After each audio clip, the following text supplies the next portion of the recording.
everybody, and welcome back to the World of Fandom Fight. I am your host, the King, Kaleb Koho. It's the main event of the King's Day. The Fandom singles title is on the line, and here to help me call the match is a guy that I just played with earlier in this pay-per-view, Tim Brzakala. How you doing, Tim? Yes, we played in that match, and I totally know what the outcome is because we've totally already played that match. No, I'm excited for this one. Faction mate brother versus Robert. No, I'm just kidding. I'm actually really excited for this. RJ's road here has been awesome. It's kind of the best story ever, and I love it. And I'm super excited to watch this match. No matter what, it's going to be entertaining. Absolutely. He's on the comeback road a la Palayama Lucas Schobach in last year's team's tournament. Played Douglas Castle, beat Lucas Schobach, the former team champion, then beat Eli and made the ultimate upset being Dominic Grizzly to get here tonight. So it's been quite the run for him, and now it all culminates in him facing off with one Robert the Hobbit Parker. But that's enough from us. We'll go ahead and hear what these two have to say right now in promos. What's up, everybody? It's your boy, the Red Ranger. Somehow, surprisingly, made it here to the King's Day. And thanks for telling me in advance this is going to be the main event. Like, that doesn't add any more pressure to this moment. So here I am, facing the beast that is the Hobbit. Didn't want to be here. Beat a lot of people who would have preferred to be here instead of me. But I guess, this is something I still wanted, though. But not for the title. It's just for the chance to play Robert. That's really all this has ever been about. This is the chance to be here and sit on the other side of the table against Robert and hopefully just put on a good show. I can still kind of come in here like I always do, because I have nothing to lose, because I don't, if I lose, boo-hoo, who expects me to win anyways? And, just like Cody always says, then I'll just be the next person who Robert beat. So, and I'm okay with that. I'm okay with being just the next person that Robert beat. But if I win, I would do something that no one ever thinks is possible, that still no one thinks is possible, because I'm sure if we look back at the polls, nobody thinks this is going to happen the way it's going to happen. So that's like probably a 1 in 14,605,000 chance that I will actually win this outcome. But you know what? I'm going to try to relax and just answer the questions the best I can. Scared about the championship rounds, but we'll deal with those when we get there, and we'll see what happens. Robert, it's going to be definitely a pleasure just to share the space with you. Cody, be gentle. Well, it's King's Day and the Fellowship is closing out the show. What a shocker for everybody. Also, welcome to Make-A-Wish. We granted somebody a chance at a championship match just to end in a knockout. Listen, I like RJ. He's a very nice guy. He is probably the nicest guy in this entire community. But you are in over your head. Jeremy Adams has showed up. Eli has showed up. Teams matches left and right. Alex Borden, he's retired, come back, and you've played him. Case, the list goes on and on. And even Tim, the strongest person to take you to the limit. Yeah. If Tim didn't get it done, RJ, you're not getting it done. And I mean that in the nicest way possible. Survive as long as Robert lets you, but I promise you, you will not make it out with the belt. Robert, how are you feeling? Yeah, I'm feeling ready. I'm prepared for this match. It's King's Day. Caleb didn't want the Fellowship challenging for the title, so he banned Tim and Kane and the GOAT. So now we're playing somebody who actually they did earn their way here. RJ's run has been one of the great Cinderella stories in Multiplex. You can't take away his wins. He beat Lucas, a former champion. He beat Eli, one of the best in this league. He beat Dominic Rizzi. But now he's here. The Cinderella stories, the underdog stories, and now when I kick you to the curb, RJ, Cody said it, you are a very nice person, and I really do like you a lot, but I'm putting you down today. Person entered the ring with the longest win streak and was challenging to overthrow you if Jeremy took it, and Jeremy couldn't get it done. RJ knows a lot of niche categories, but again, the wheel's going to have to be in favor, and you're going to have to really slip up to let him have an opening. Mm-hmm. Again, good luck.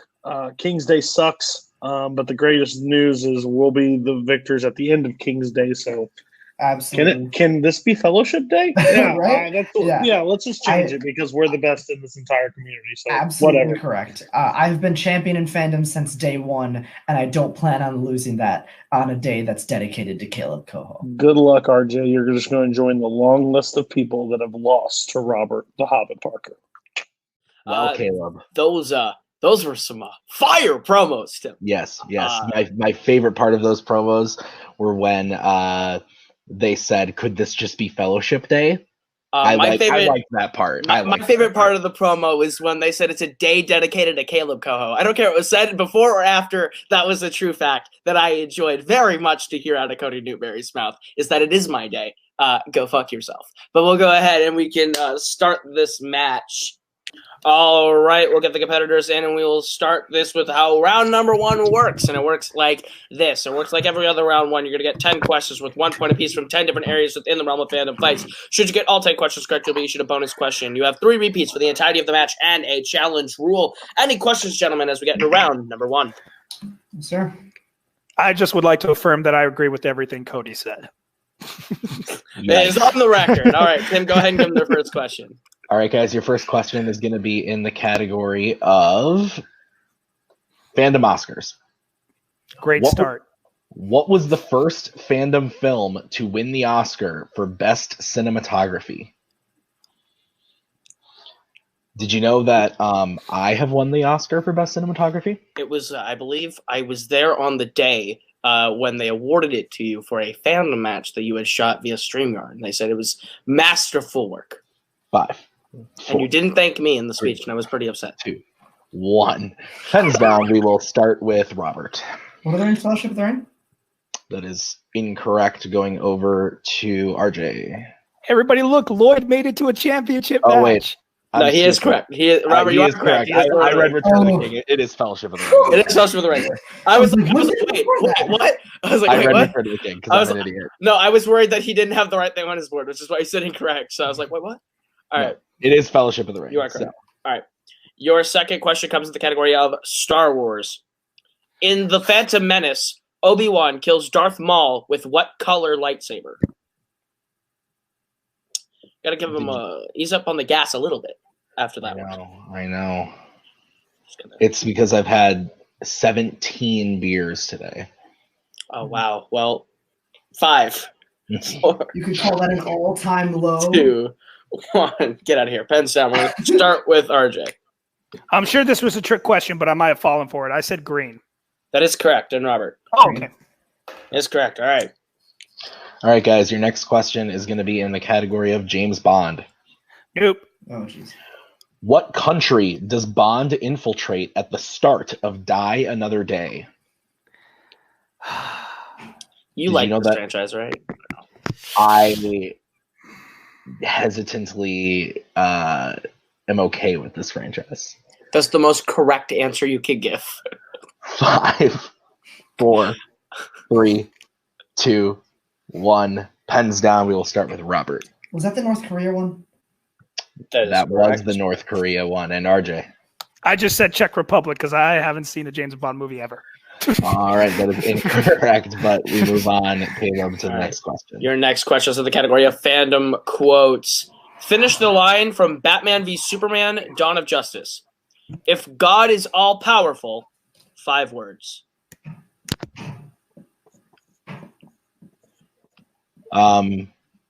One time I saw Batman v Superman in real life, like not the film. Like I saw really? Batman and you live to tell the tale. It's true. Did he have a CGI mustache? Shoot, this is too early. 5, 4. Repeat the question. Damn it. That's RJ's first repeat. All right. Finish the line from Batman v Superman. If God is all-powerful, 5 words. 5? 5 words. Yeah, that's what I was like. Okay. Both trying to figure out the mechanics of questions. It could be 6 words. Yeah, okay.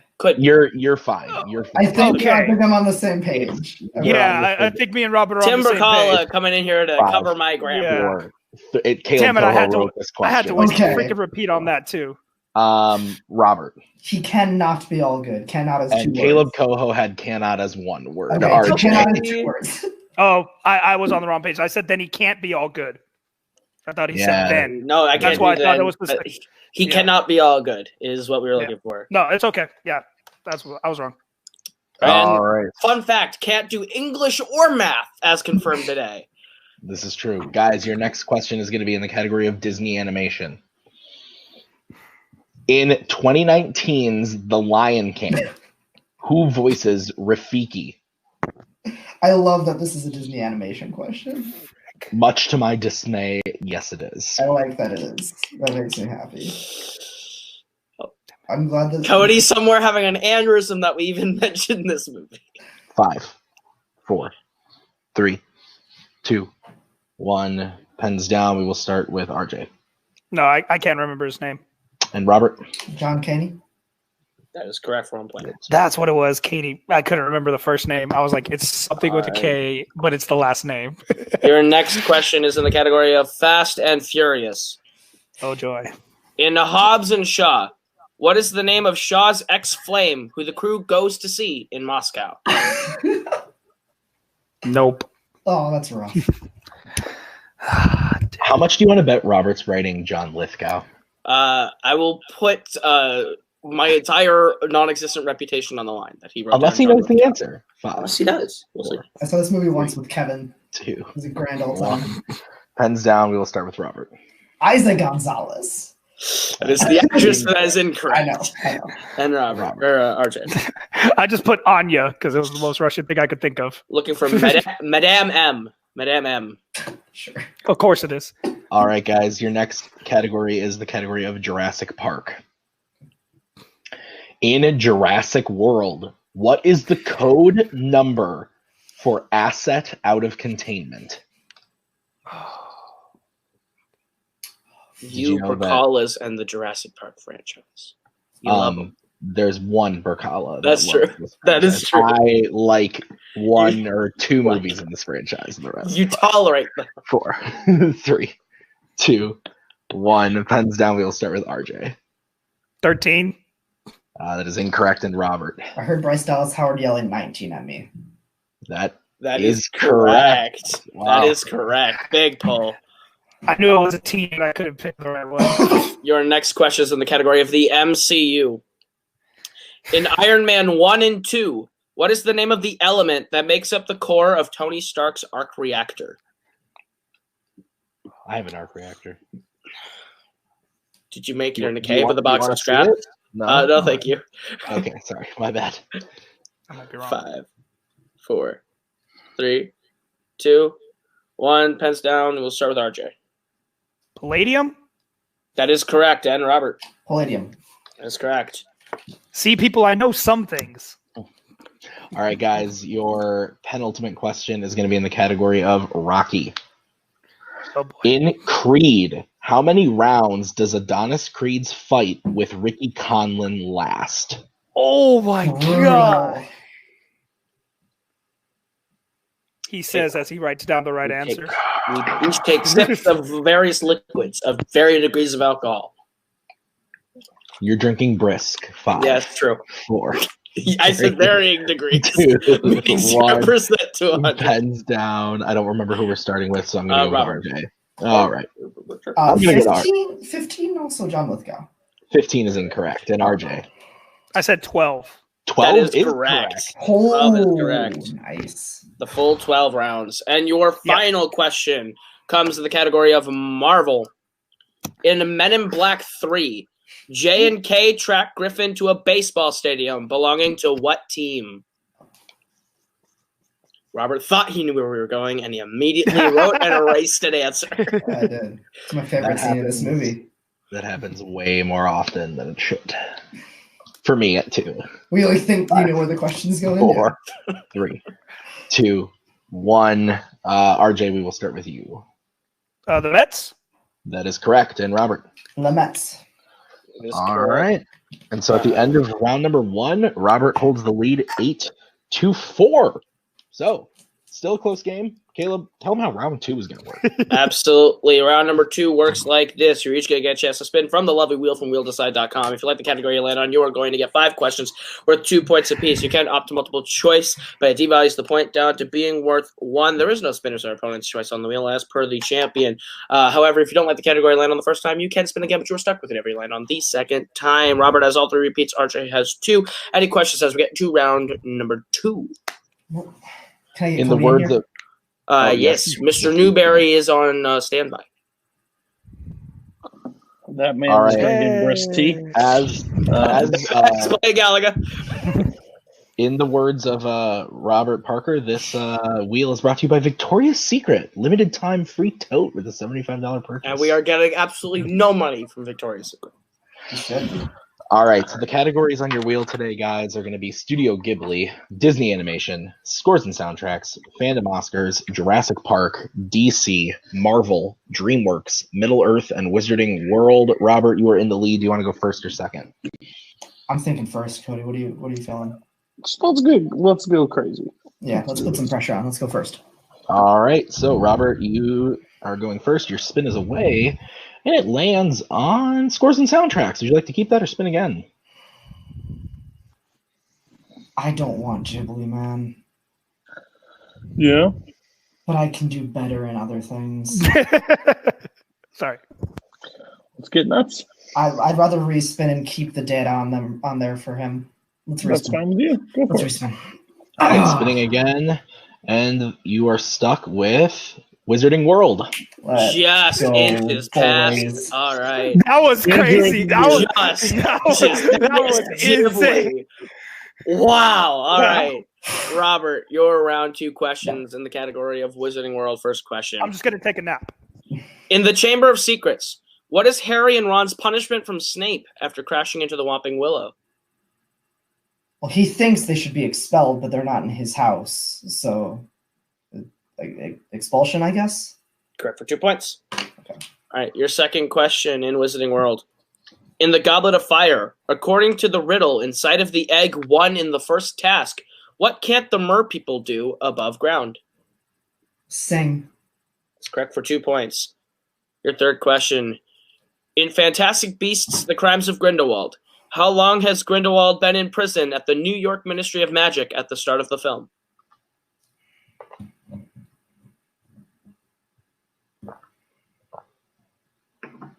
Between 2.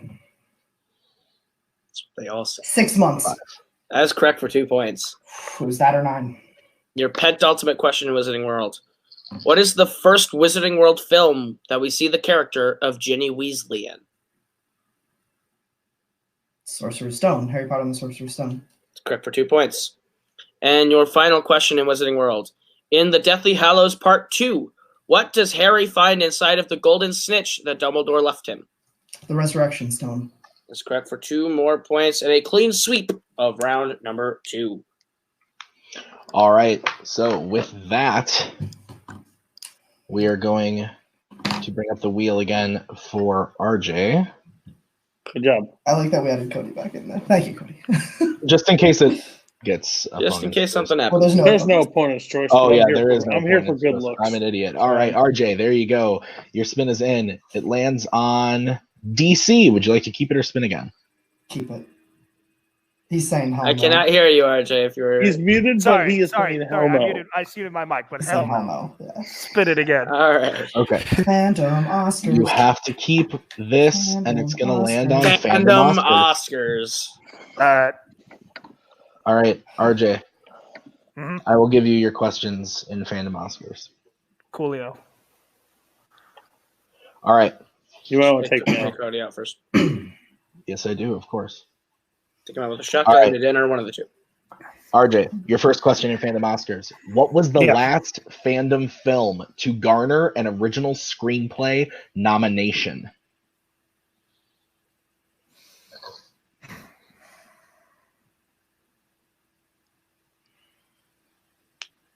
Multiple choice. I don't care.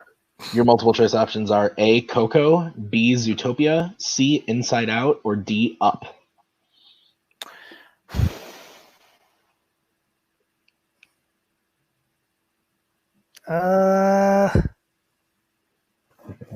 5, 4, 3. Zootopia? 2. That is incorrect. Robert, chance for the 1 point steal. Inside Out. That is correct for 1 point. I just knew it wasn't Coco. That's all I did. All right, RJ, your next question. What was the last fully produced Studio Ghibli film to be nominated for Best Animated Feature?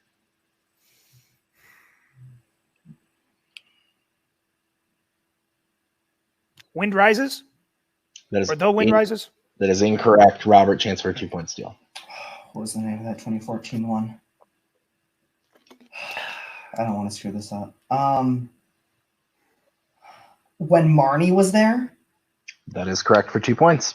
Wow. Thanks. That's not even a 2014 film. Still got there. Was it not 2014? Not 2014. Oh. All right, your next question, RJ.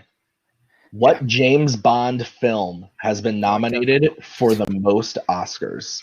Oh, I definitely don't know this one. Multiple choice. All right, your options are A, The Spy Who Loved Me, B, Goldfinger, C, Skyfall, or D, Thunderball. Skyfall. It's the only one I've seen. That is correct for 1 point. Woohoo. All right. Your penultimate question. What was the only Oscar that The Hobbit, The Battle of the Five Armies was nominated for? Oh, my God. Multiple choice. I don't watch the Oscars. Your options are A, Best Production Design, B, Best Costume Design, C, Best Sound Editing, or D, Best Sound Mixing.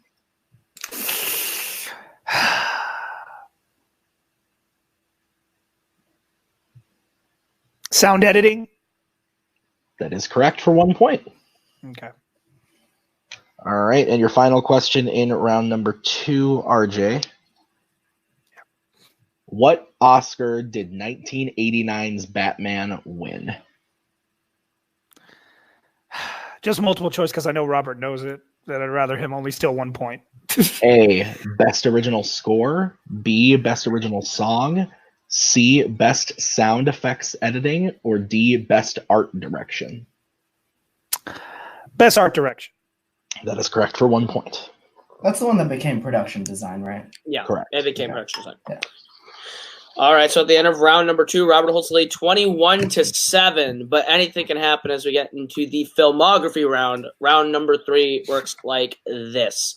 We are going to give you the option between set 1 or set 2. Within those sets, you will be issued a 2, a 3, and a 5-point question. We will give you clues pertaining to the roles of a specific actor. We are looking for the actor who fills the description that we proctor to you. Any questions as we get into round number 3? I've been turned into a cow. Can I go home? No. All right. Okay. Robert, you are in the lead. Would you like set 1 or set 2? I will take set 1. All righty then. RJ, you are behind. Tim will give you your questions in set 2. No shit.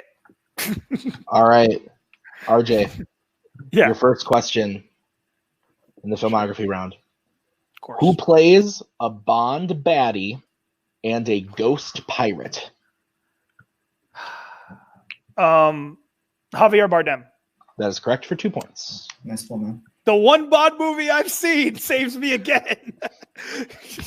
All right, your 3-pointer in filmography. Who plays a Marvel superhero and a DreamWorks narrator?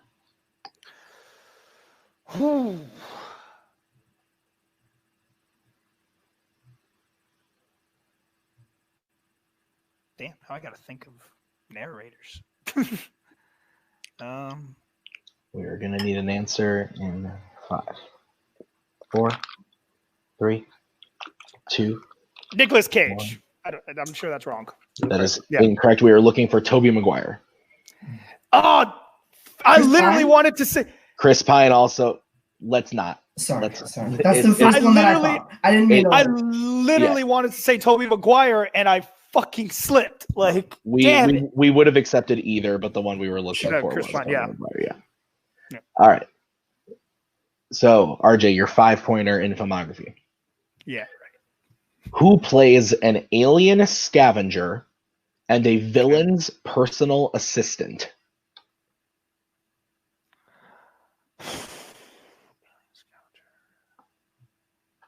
Oh, shit. I'm going to say her last name wrong, and it's going to piss me off. Sophia Botella? I think we can accept that Big for 5 5 points. Good pull. Good pull. Okay. Mad props to you on getting that, because when Tim took Marvel out of there, I was like, no one's gonna get that. Literally, it was Marvel's Scavenger's personal the- assistant, and he Cat said that scavenger's was the keyword, yeah. Wow. Yeah, it really was. It was the scavenger that was the keyword that Alright. kept it. All right. But damn it, I'm going to be pissed All off right. about Tom McGuire the rest of So the night. after RJ's round through there, Robert Sosley 21-14. Now, Robert, you're going to get your question. So set one, your 2-pointer. Mhm. Who plays a DC villain and an MCU mother?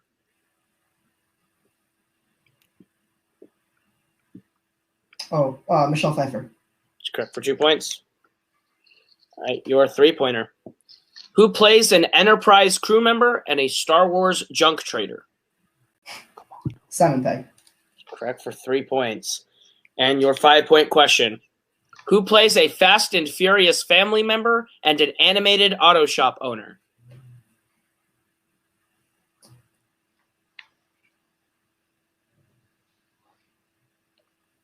Oh, you guys are dicks. Turbo is an awful movie. Michelle Rodriguez. Correct for 5 points. Big 5 points there for Robert. 31-14 coming out of round number 3.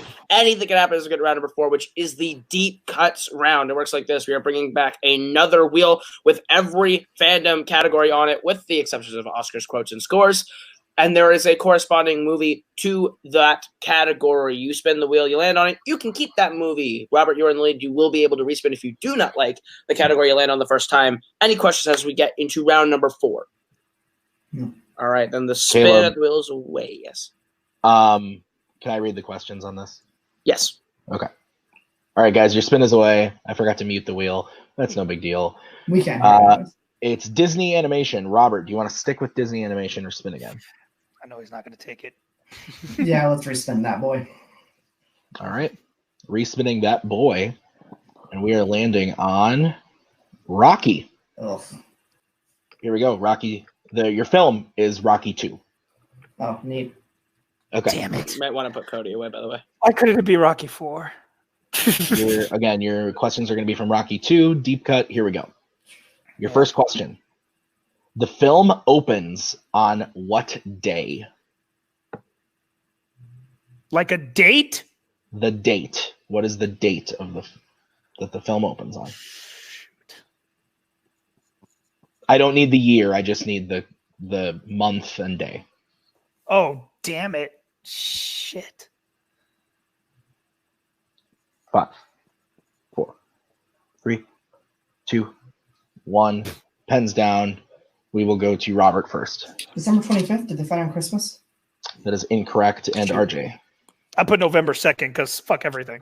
That is also incorrect. It was New Year's Day, January 1st. Ah, shoot. All right, your next question in Rocky 2. Adrian says Rocky shouldn't return to boxing because of the danger to Rocky's what?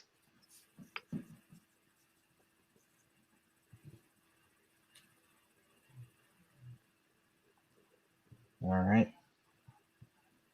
5, 4, 3, 2, 1. RJ. I may have been too specific. I said brain. That is incorrect. And Robert. His eye. Oh, that's right. His eye. Yeah, I think we can accept That's eye. correct for 2 points. We're looking for specifically eyesight, but yeah. Yeah. his eye. Okay. I think Okay. that might be. Do we play out this round no matter what? Yeah. I think we'll just play Yeah. this one.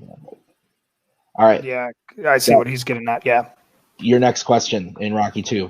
What happens to Adrian after giving birth to her and Rocky's son?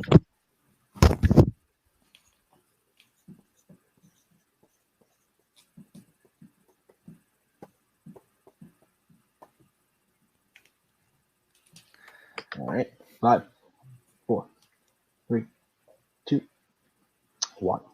Robert. I don't know how specific you wanted. She goes into a coma? That is correct. And RJ. I put the same thing. Goes into a coma. Both correct. All right. Penultimate question in Rocky 2. How many months after the start of the film is the second fight with Apollo?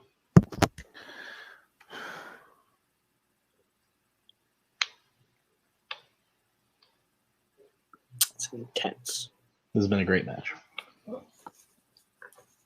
5, 4, 3, 2, 1. Pens down. RJ. I couldn't finish writing months. I just put 7. That is incorrect. And Robert. I knew it wasn't. 9? Also incorrect. We were looking for 11. Oh. All right, and your final question in Rocky 2. Rocky gets up on what number count during the final round of the fight to win?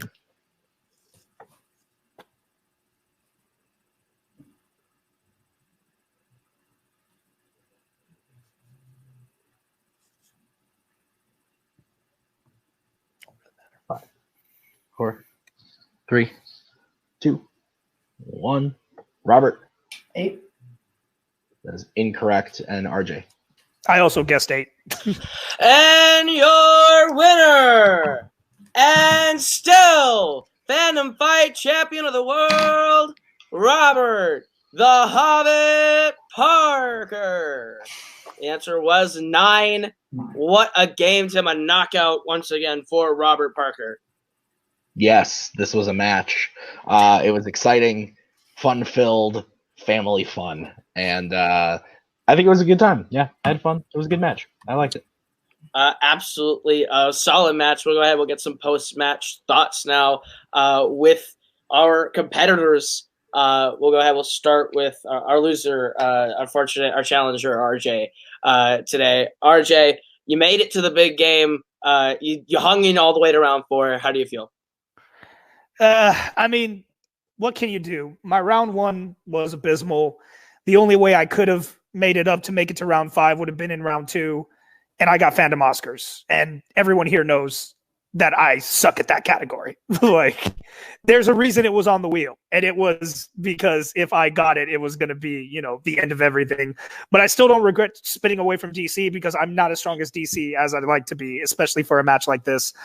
I just wish I could have done better. I hate to come in here and give Robert a boring match. And I feel like I did. Everyone will probably try to, cheer me up and say I gave him, I put up a fight, blah, blah, blah. I didn't. I got 4 in round 1. I got destroyed in round 2.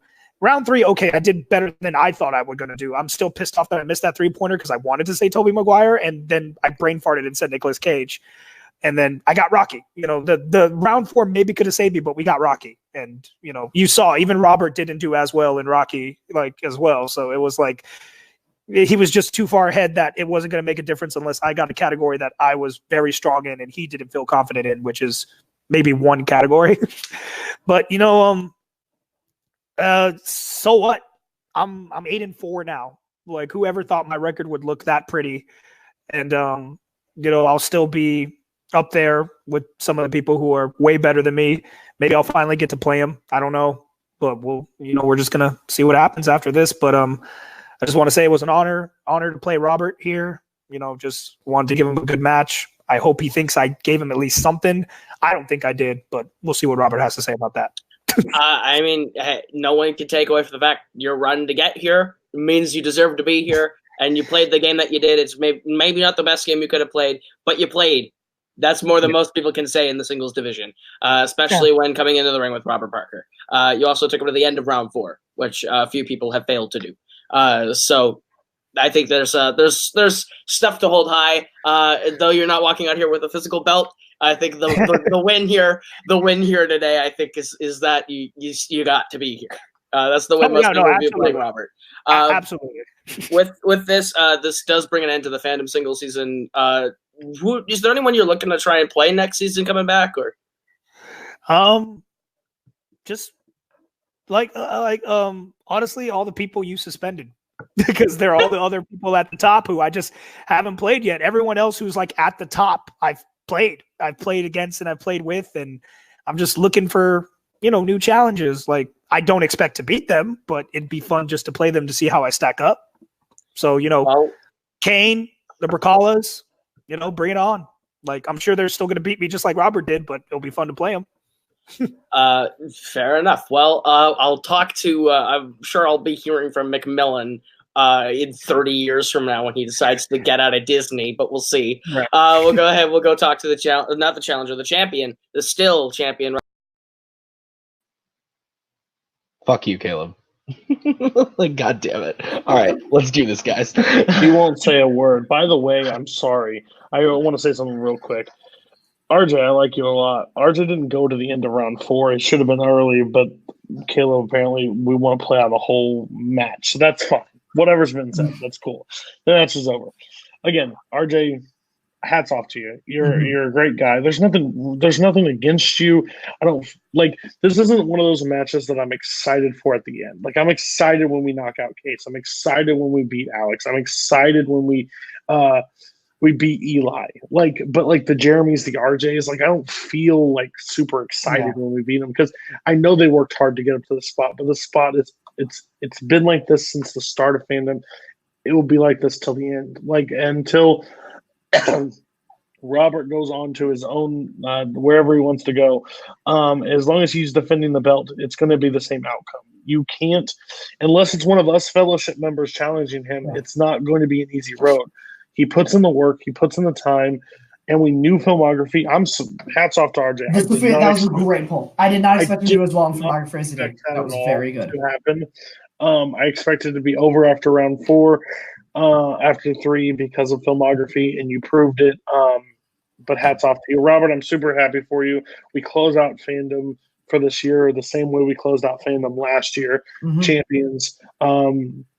And couldn't be more happy that you're in my faction. Couldn't be happier that I've been your manager for the entire ride this season.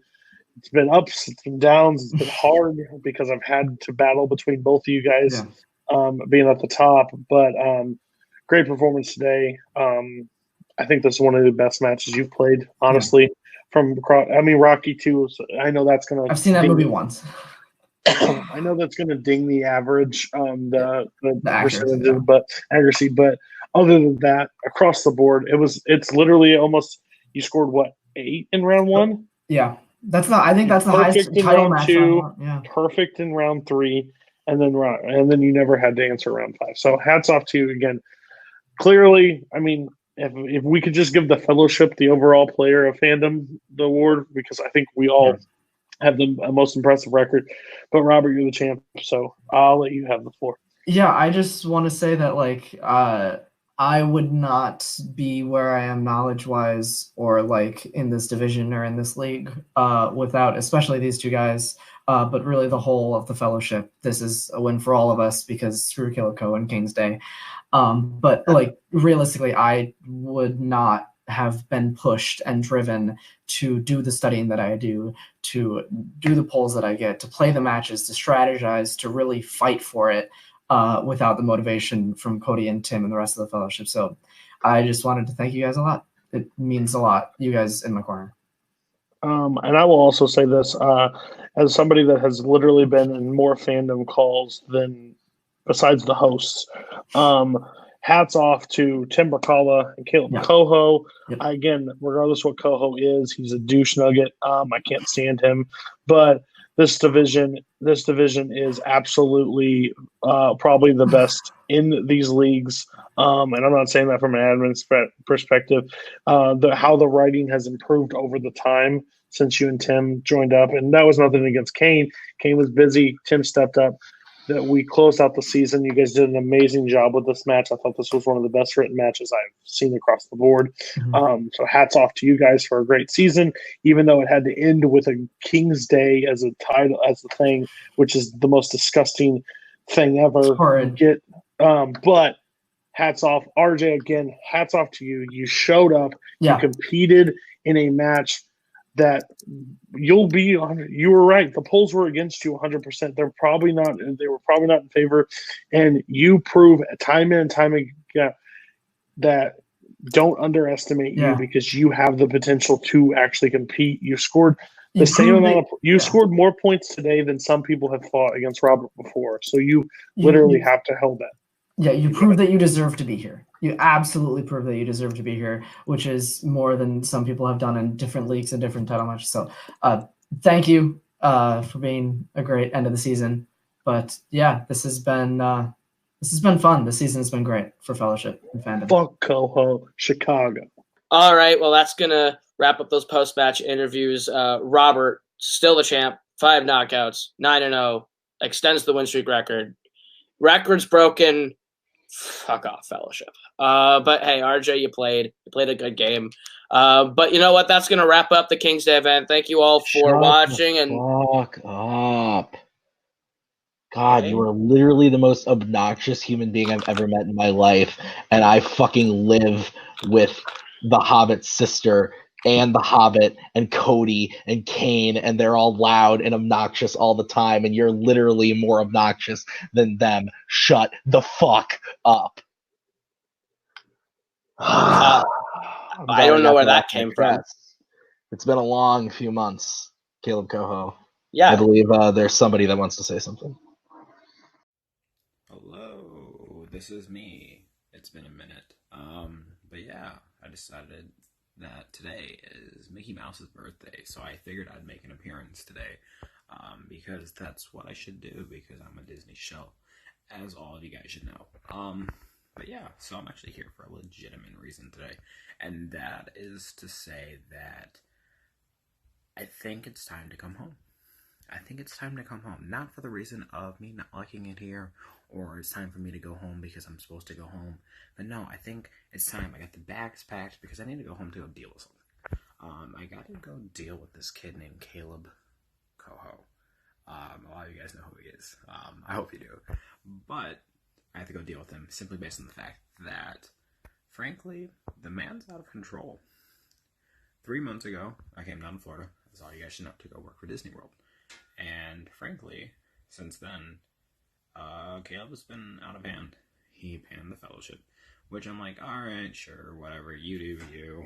I think the only person who's really going to be affected by that is like Tim, because I don't even think he banned Jake. I don't even really know. But I know Maggie's busy with her life. You can't ban the champion Robert, and Cody, frankly, would rather manage than play sometimes. So honestly, it was like, okay, sure, do the suspension, look like a fool. But then, like, this whole King's Day thing, where he's, like, pretty much putting all of his, like, people in a title match is kind of absurd. It's kind of dumb. But hey, Kaleb, you do you. And then, like, I don't know. I'm not a fan of it. So frankly, I decided, you know what? It's time to come home and school this kid. So Kaleb Koho, if you're watching this, on Mickey's birthday today, I challenge you to a Phantom Fight match. And if you win, you gotta shut the fuck up. That's it. Hello, everybody. It's your friendly neighborhood Professor Hulk here, along with Robert the Hobbit Parker for another episode of Fandom Fights. You might also know me as Kaleb Koho's bitch, as they say, but I would like to debunk those rumors right now. But we are here because Kaleb the King Koho has decided to say fuck you to a bunch of my faction mates, and has basically said that the Fellowship is a bunch of losers, and he has now called out the Hurricane Cain McMillan in a Fandom match. Robert, this is an interesting setup. How do you think this one's going to go? Yeah, this is interesting. You know, at the start of the season, Kane was a front runner for comeback player of the year. He had a great run in the singles tournament. He was defeated by the Macaw, as almost everybody was. She, of course, is the GOAT. Kane was defeated by the Macaw in the singles tournament, and he disappeared off the face of the earth. Koho kicked him out, but now he is back from retirement to put Kaleb back in his place. Yes, it's going to be an interesting match for sure, but we will go listen to what they have to say in promos. Well, hello, my royal subjects. Welcome to the King's Day. Yes, it is the day that you have all been waiting for, the greatest day in family trivia history. All of my people are here, and it's just a day to glorify the greatest ruler in all of family history, me. But I have ears everywhere. I hear what you guys are saying. You never beat Kane. You had to get rid of Kane because you can't get your way when Kane's here. Kane's better than you and all this shit. I'm putting that to bed right now. Kane is a punk bitch, and I'm going to beat his retirement, hiding on a Florida beach ass all over the match tonight. It's not going to be close because I'm putting it to bed.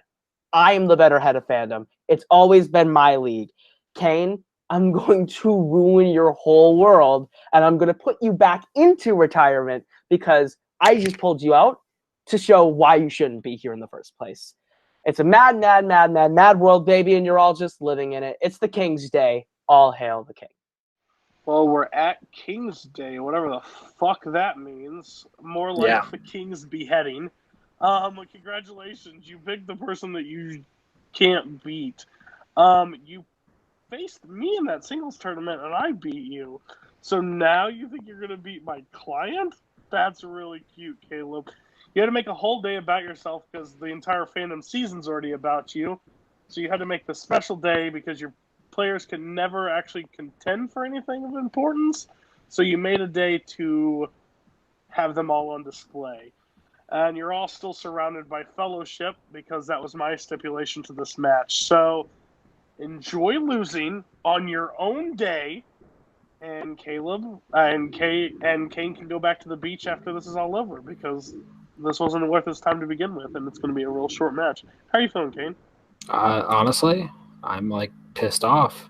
I was in fucking Florida, in Orlando, enjoying this nice like winter-ish fall that we're having.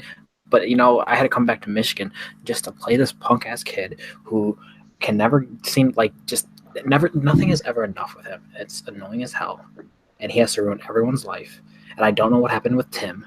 I've been gone, and I'm just pissed. I don't want to play this match. I want to be down in Florida. It's bullshit. It's bullshit. That was bullshit. Boatman, Chicago. Let's just do this. Okay, so Kaleb and Kane, fuck Chicago, whatever. And Kaleb is throwing some heat down Kane's way because, he set up this whole event, the King's Day, for him. Cody's just rebuttaling the whole thing. It's pretty much standard stuff that we would come to expect from both of these sides. Am I right or am I right here, Robert? You are right, as they say. Yeah. So why don't we just get into this? I feel like this is going to be a bloodbath. Who knows which way, but we'll see. It's going to be an intense one. Let's get into it. You have both been here before because you both have created and played the game many times. So you know how it works, but for the people at home who may not know how it works, you get 10 questions in round one. Each is worth 1 apiece.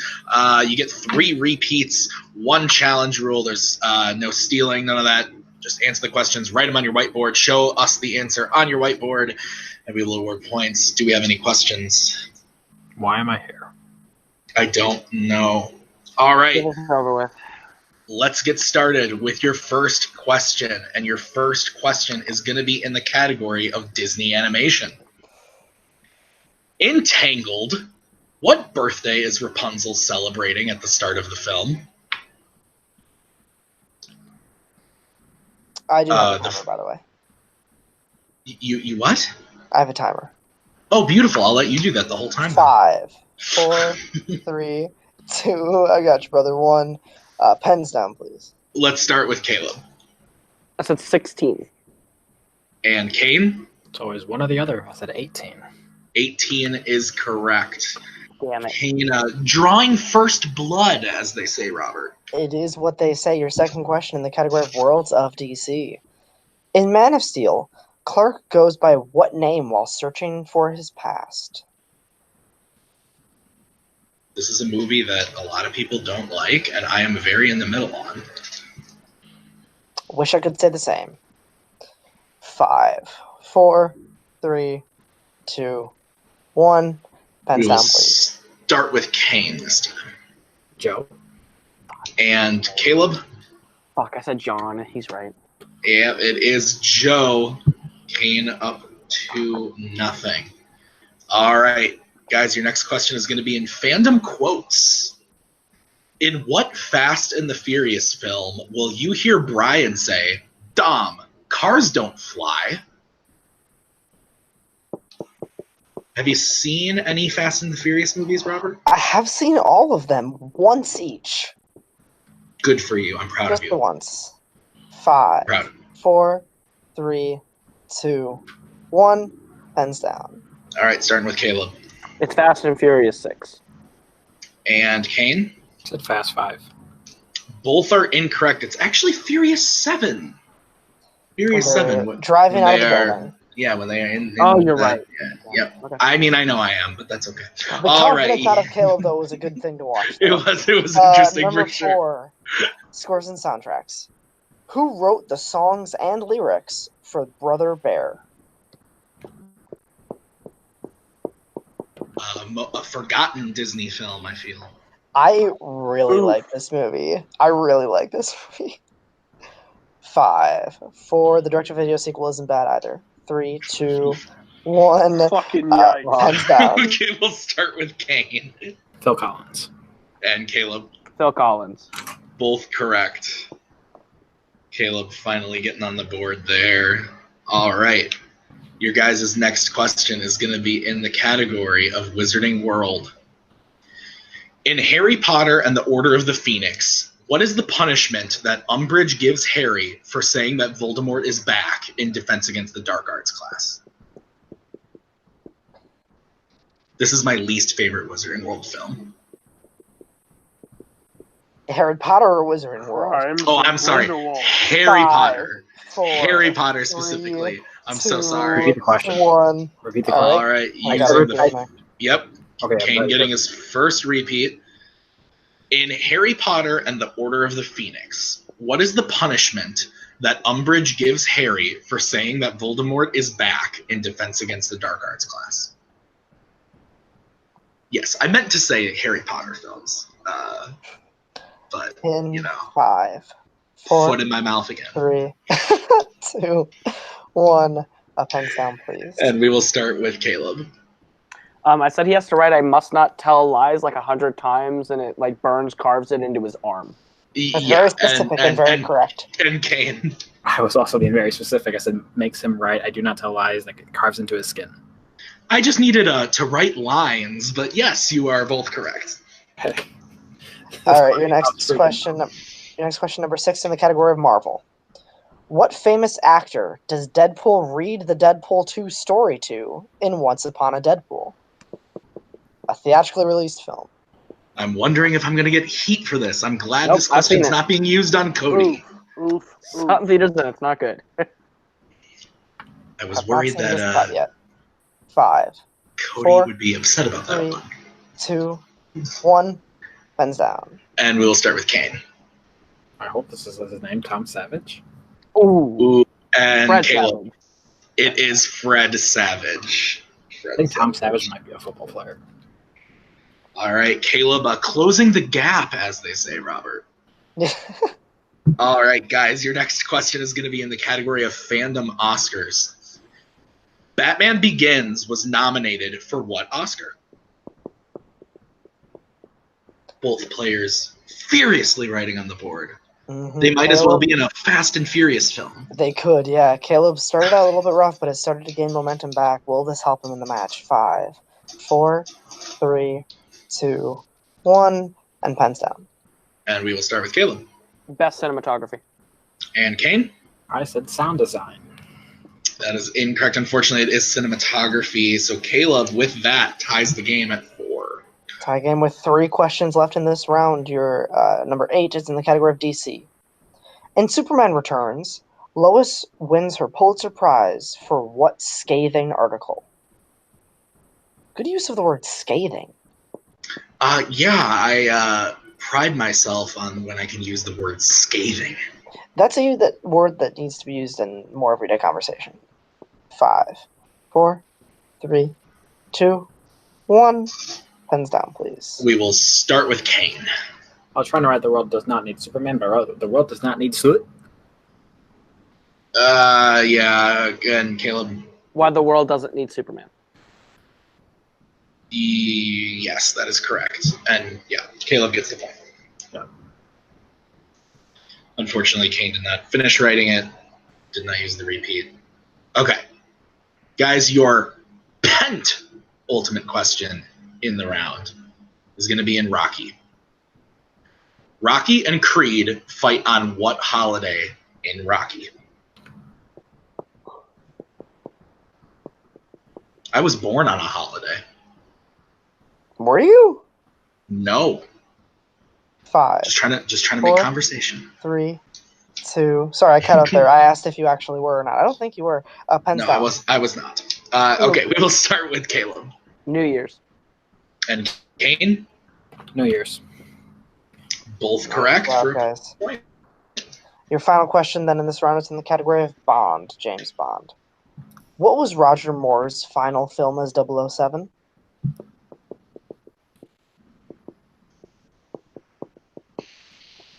Do you like the Bond films? I like the ones that I've seen, kind of. 5, 4, 3, 2, 1. Pens down, please. All right, and Kane, we will start with you. I said License to Kill. And Kaleb. A View to a Kill. A View to a Kill is correct. And with that, we end round number 1. Kaleb in the lead with 7 behind Kane's 5. But as they say, Robert, anything can happen in round number 2. Anything at all. All right. So the way round number 2 works is we have a lovely wheel, which I am about to pull up, even though I'm the worst person to do this because I always screen share really terribly. Your guys' categories on the wheel are Spinners and Opponent's Choice, Disney Animation, Jurassic Park, DC, Fandom Oscars, Disney Live Action, Worlds of DC, MCU, and Fandom Quotes. Kaleb, you are in the lead. Would you like to spin first or second? I will go second. All right, so Kane, you are going to spin first. If you don't like what you land on at first, you do get to spin again once. Your spin is away. And it lands on Fandom Quotes. Would you like to keep it or spin again? Cody, what do you think? Not a huge fan of it. There's stuff that is way better on that wheel for us, but there's also, honestly, there's not too many bad ones. So probably spin again. Unless you're surprisingly good at them, but I would prefer to probably spin again. yeah, let's spin again just for fun. Yeah. All right, we are spinning again. And your second spin is in, and it's going to land on Spinner's Choice. Nice. We are geniuses. Cody, We're so smart. it has to be Jurassic, right? It's gotta be the park. All right, let's go. All right. So we are going to go to the park. I will give you your questions in Jurassic Park. Kane, your first question in Jurassic Park. Yep. In Jurassic World Fallen Kingdom, what does Ken Wheatley collect? It'd be teeth from dinosaurs. That is correct for 2 points. All right, your next question in Jurassic Park. What kind of establishment does Dr. Alan Grant meet the Kirbys in for the first time in Jurassic Park 3? It's a bar. That is correct for 2 points. Your next question. What is the name of the amber mine Gennaro visits at the start of Jurassic Park? Multiple choice. All right, your multiple choice options are A, Amber de Dios, B, Mina de Amber, C, Mano de Dios, or D, Mina de Dios. D. D is incorrect. Kaleb, chance for a 1-point steal. Yeah, the options again. Yes, your options again are A, Amber de Dios, B, Mina de Amber, C, Mano de Dios, or D, Mina de Dios. Is it B? I'm sorry, you said B as in boy? B as in boy. That is also incorrect. We are looking for C, Mano de Dios. It was either C or D. All right. Kane, your next question in Jurassic Park. Who plays the younger brother Gray in Jurassic World? Younger brother Gray would be played by Ty Simpkins. That is correct for 2 points. All right, and your ultimate question in Jurassic Park. What was the original purpose of Isla Sorna, Site B, as explained in The Lost World of Jurassic Park?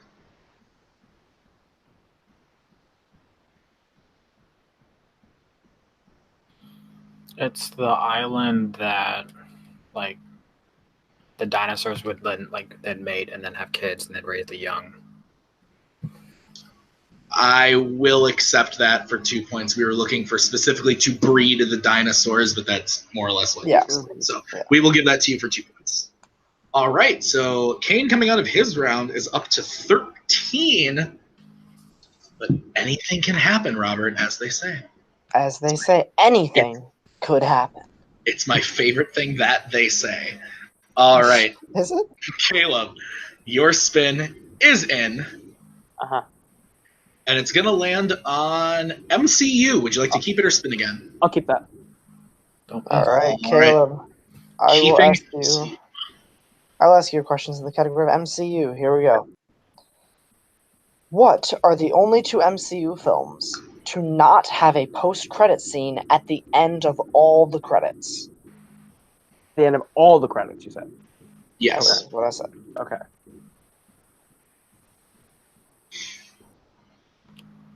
Give you a little bit of extra time.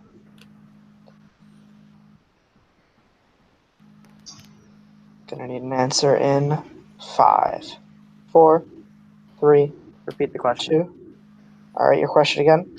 What are the only 2 MCU films to not have a post-credit scene at the end of all of the credits?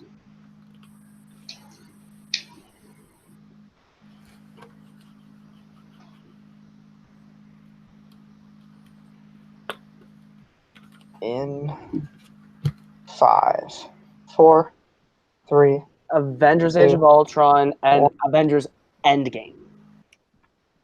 That is correct for 2 points. Correct for 2 points. All right, your next question, Kaleb. What MCU movie has the tagline, "Even Heroes Fall"?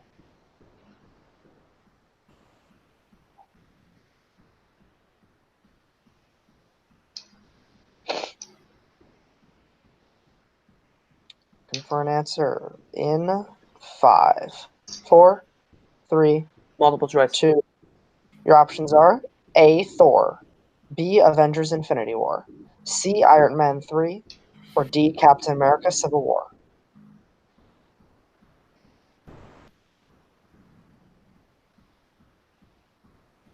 Five, 4, 3, 2.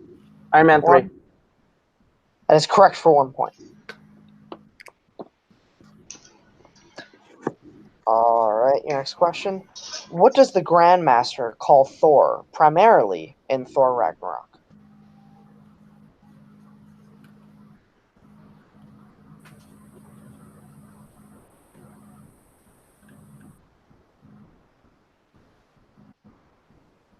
God of Sparkles. 5. That is incorrect. Chance for a 2-point steal from Kane. Lord of Thunder? Lord of Thunder is correct for 2 points. That is a huge 2-point steal from Kane. Your fourth question. In Captain Marvel, what is the letter number designation of Earth? Multiple choice. Your options are A, B12, B, A49, C, D47, or D, C53. B12. That is incorrect. Chance for a 1-point steal. C53. That is correct for another 1-point steal. And your final question, Kaleb. Okay. What is the name of the inmate that punches Scott at the beginning of Ant-Man? Jesus Christ. Multiple choice. Is it A, Peachy, B, Dave, C, Kurt, or D, Tiny? Tiny? That is also incorrect. Gee. It is Peachy for another 1-point steal. What do we got for scores, Tim? It is 17-10. 17-10. So there's still All right. game. All right. So going into round number 3, Kane has managed to get his score up to 17. Kaleb has managed to get his up to 10.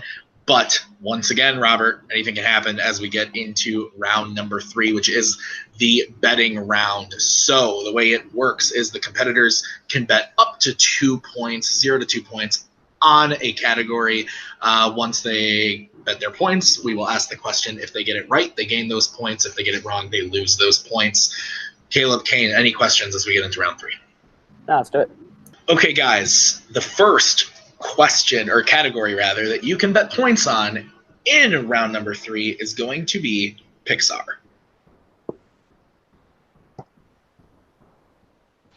This is tense, Robert. This is extremely tense, as they say, Tim. It's been very lopsided. Like Kane was starting out on fire, and then Kaleb jumped up. It's been great match. All right, let's see bets from Kane. The amount of days that I missed Kaleb Koho when I was in Florida, 0. Okay, and Koho. 2. All right, Kaleb going for those points here. Guys, your question in Pixar. What is the name of the circus conductor in A Bug's Life?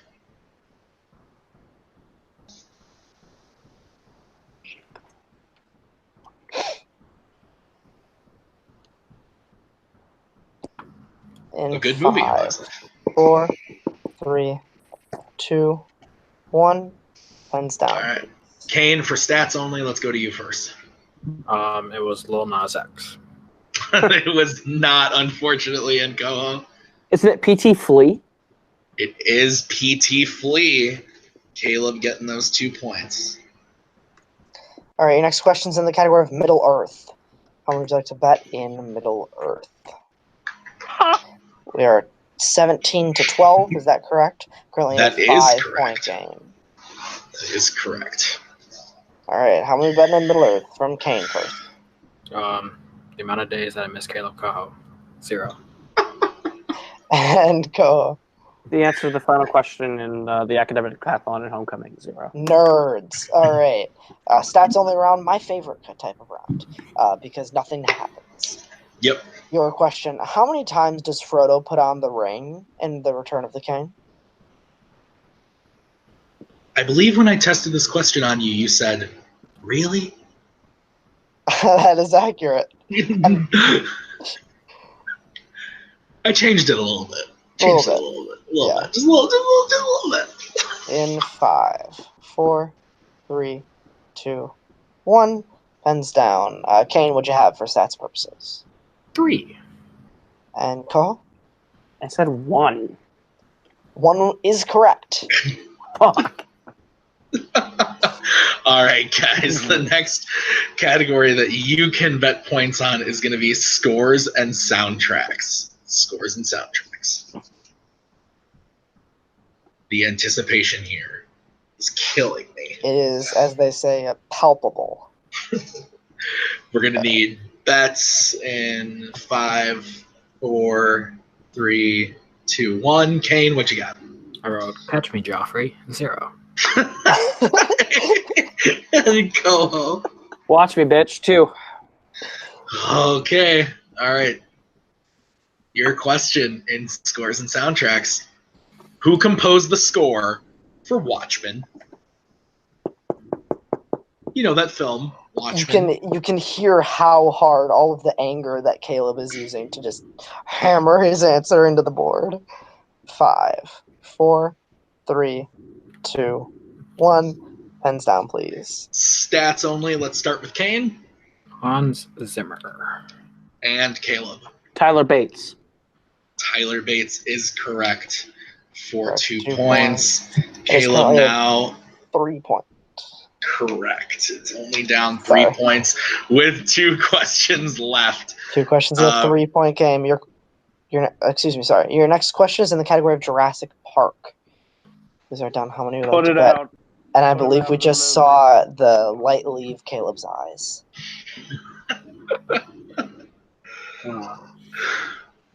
Just like a sick dog, time to put him down. Go. Hey, you know that Disney movie Yeller? All right, we need bets in 5, 4, 3, 2, 1. Kane, how many betting? Let's go with 2. Oh, Jesus. Okay. And And Kaleb. All right, your funeral, 0. Okay, your question. Oh, God. In Jurassic Park, when Alan asks Hammond, "What kind of park are you running?" how does Hammond respond?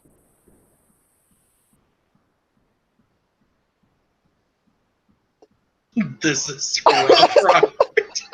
I feel like Kane's beard is staring me down right now. You got your repeats, man. 5, 4, 3, 2.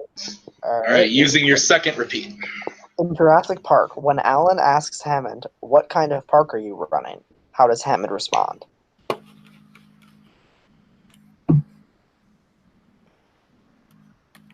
If Kane hits this, it is maybe game. I don't know.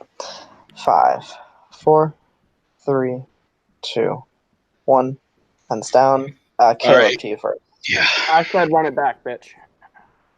That And is incorrect. Kane, Right up your alley. and your winner, Kane, the Hurricane McMillan. Robert, holy shit! I thought that was really. I did not really- think Kane had it. I did not think Kane had it at the end. No, I didn't either. Whether or not he was toying with us, who knows?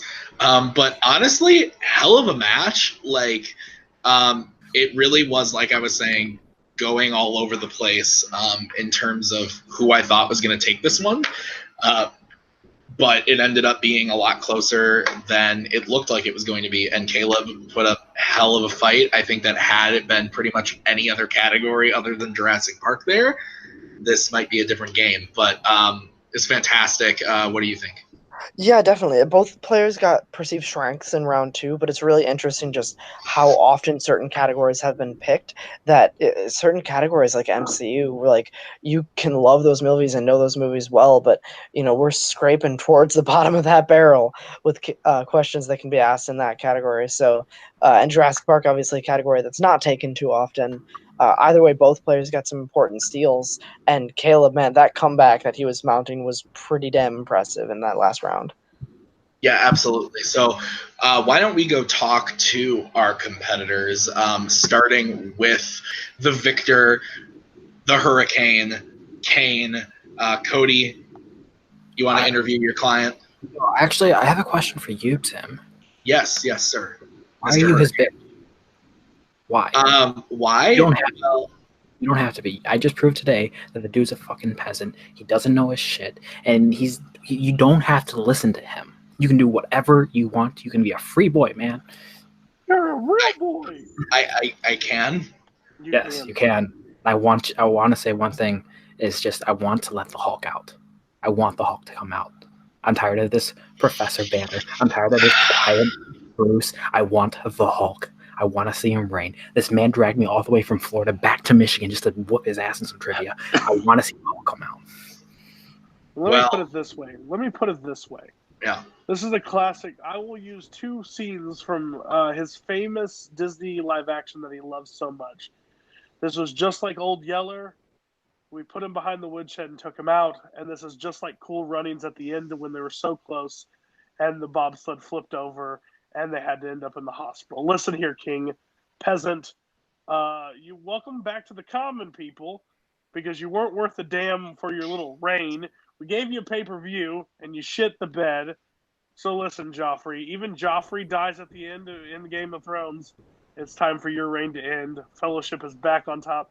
Next time, maybe challenge Kane that we're not dominant in, called Fandom. So, yeah, this was a piss-poor performance from Koho. MCU, please. You took MCU against Cain McMillan. You dumbass. You learned nothing. Kane, I don't even know what to say. But go back to your vacation. This wasn't worth your time. Thank you. All right. Well, it seems like the Fellowship is back in the immortal words of I'm alone now as well, but I guess in the immortal words of Alex Warden, I guess I'm back. All right. Well, we will move over now to our unfortunate loser today, Kaleb the King. Cut the shit. You were in on this. You wrote the fucking match. You knew that whatever I was gonna get brutal ass questions. Because guess what? It was always going to be against me because all the fucking Fellowship had to be here. That was the stipulation. That means it was rigged from the beginning. This is bullshit.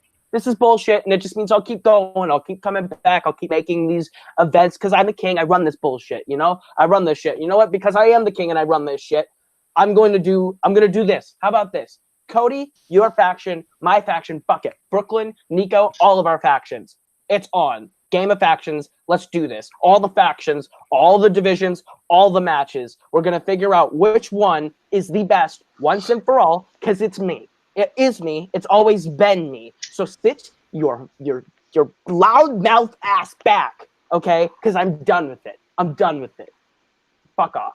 Hey, bitch, bring it. Let's go. All right. Well, brought. very interesting words from Mr. Koho, the king.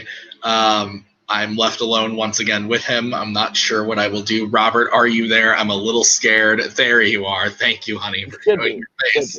Don't worry, baby girl. I'm here. Okay, so Robert, what an interesting thing. Apparently, Game of Factions is going to be a thing. This is exciting. How do you feel about everything that just happened? Well, the match itself, honestly, was really, really, really, really good, and I hope we don't overshadow it with the silly story bullshit. I'm here for the trivia, and I'm sorry, no, but I am really excited for Faction Wars or Game of Factions or whatever branding we want to use this time around. I'm ready to kick the kingdom's ass. Yes, me as well, now that I've been set free by my wonderful wonderful teammates. But that has done it for us today, for this match on King's Day. That has been Cody, that has been Kane, that has been Kaleb, and that has been Robert, and I have been Tim. Thank you so much for watching, guys, and until next time, have a good one. We'll see you later.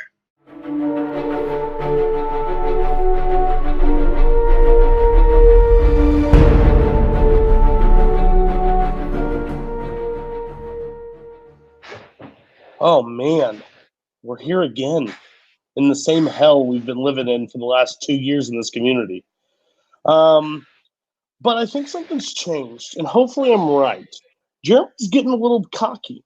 He's commenting on things. He's not liking when he's behind in polls. He's saying that the best player doesn't always take the poll. So maybe he's getting a little too big for his britches. Maybe he thinks he's the greatest, as he used to give a lot of compliments. Now he's wanting the compliments. Plus he has Nico still. So basically Nico's going to come in and be like, what do you think? Because apparently you know yourself way better than I know my own client. So there's a lot of factors going in this. You're playing them enough times, and then you can pull the upset today. And if you don't, guess what? You have nothing riding on this. You have nothing. You have nothing to lose. You have everything to gain. So why be upset at the outcome if it happens the wrong? Yes, it's rough that we worked all the way to get knocked down again, but you still got all the way. You still got all the way to the champion. And you still got the chance to play. So I'm hoping this time the poll is actually correct. I'm hoping this time the poll is right in the favor of people voting for you to win. Because I don't think they're voting against Jeremy because they don't like Jeremy or they don't think Jeremy's good. I think they're voting because they want to see something different. They want to see change, and they want to see somebody else rise to the top. And that person wears a suit jacket, has a bunch of tiny posters behind his head, and his name is Jake the Maestro Maringoni. And no one wants to see – you join Nico. No one wants to see Nico with any titles in any way. So that's all I have to say. Jake, go ahead. Yeah, I mean, well, the definition of insanity is doing the same thing over and over again and expecting different results. So I don't know if I'm going insane with the amount of times we've played, and I don't know if I can really add anything else on Jeremy. I mean, we have so much respect for each other, and yeah, he's beaten me so many times that we can't even remember the amount of times we've played each other because it just always seems to go in his way. And yeah, I mean, I've got at this point. In these past couple of matches, the times I've played him, I've done consistently better than previously. And I think at this point, I have nothing to lose. Yeah, I'm 7-3. So if I lose, I'm 7-4, and it's like I'm still going to be in the tournament. I'm still going to be high. It's not a big loss anymore. And Jeremy, for this match, let's go crazy because it's going to be tough for. I want to thank the people who helped make this match happen: Brian, Kaleb, Tony, Thomas, you guys. I would call you the beautiful ones, Jeremy. You have all my respect, and unlike Sandy, I would die for you. So when you go to the Schmodown, take me with you, but that'll only happen if you lose all your belts, and we'll know that when doves cry. And if I beat you, I'll scream, "Baby, I'm a star," and dedicate this win to my darling Nikki. And after the match, how about we go watch Purple Rain? Are we in Groundhog Day? I feel like we're in Groundhog Day. We've done this dance so many times that if there were a yogurt punch card, we'd probably get 2 free yogurts by now. But I want to comment on something Cody just said. He said that Jake has nothing to lose. And, Jeremy, we've seen the polls. We know. And I think Cody's right to say that it's just a matter of people want to see some change. But here's the thing. If you want change, it's on you to make that change happen. And so far, Jake has had like 9 opportunities already to make that change happen, and he's failed each time. Jeremy, you have proven time and time again that you are the best competitor movie Warzone has to offer. Full Metal as well. You are one of the best there. You guys keep doing this dance over and over and over again, and it still ends up with the same result over and over and over again. Jake, it's on you this time. Will this be the time Thomas Edison finally gets the light bulb right? I don't think so. Jeremy, it's on you. Well, we're having a good performance, aren't we? Yes, I just have to say, as I always say, I don't think that the record of the matches I played against Jake really say that much. He is an incredible competitor, and I think that the two of us really probably are the most skilled currently in the fan leagues. And I have, just absolute admiration for him. And, he has, like you said, he has been getting closer and closer every time that we've played. They're always tense matches. They're always great matches. All I can say is I feel like, every player wants to leave a legacy. And I feel like the legacy I want to leave is 2019. Because if you look back in singles, I actually haven't lost a general trivia match this year in both Full Metal and in Warzone. So I really it's my goal and it's my driving wish to end this year perfect, to end this year still holding the title, and whatever holds in 2020 I'm less interested in, because everyone, whether or not they vote for me in polls, or whether or not they like me, or whether or not they want me to retire, they can always look back and say that guy did it that year. Like, that's one of the most incredible feats any player of trivia has ever done, and that's the legacy I want to leave. So Jake, you're an incredible competitor. This is going to be as tough as it always is, but I got to get this W because, I really got to make this statement for 2019. What he said. Hello, everybody, and welcome back to Multiplex Movie Warzone. We got the title match, Jake versus Jeremy. Thomas, how are you feeling about this match? Hungry. No, I'm kidding. I'm sorry. I'm eating right now, and I'll be doing that for the entirety of this match. But could you call this the most highly anticipated singles match of the year? I mean, I think you could. You have, on one hand, you have the reigning champion, Jeremy Adams. He hasn't lost a singles match in any division, any league this year, which is incredible to think about, considering the competition across all levels of the fan leagues. You also have Cain Maringoni, who has had arguably the most impressive streak of 4 or 5 matches in both singles and teams we may have ever seen. So it's the unstoppable force and the immovable object here tonight. I mean, whoever wins is going to cement themselves as an all-time great. Jake is just waiting for his chance. Jeremy is looking to prove once again that he is the top dog here in Warzone.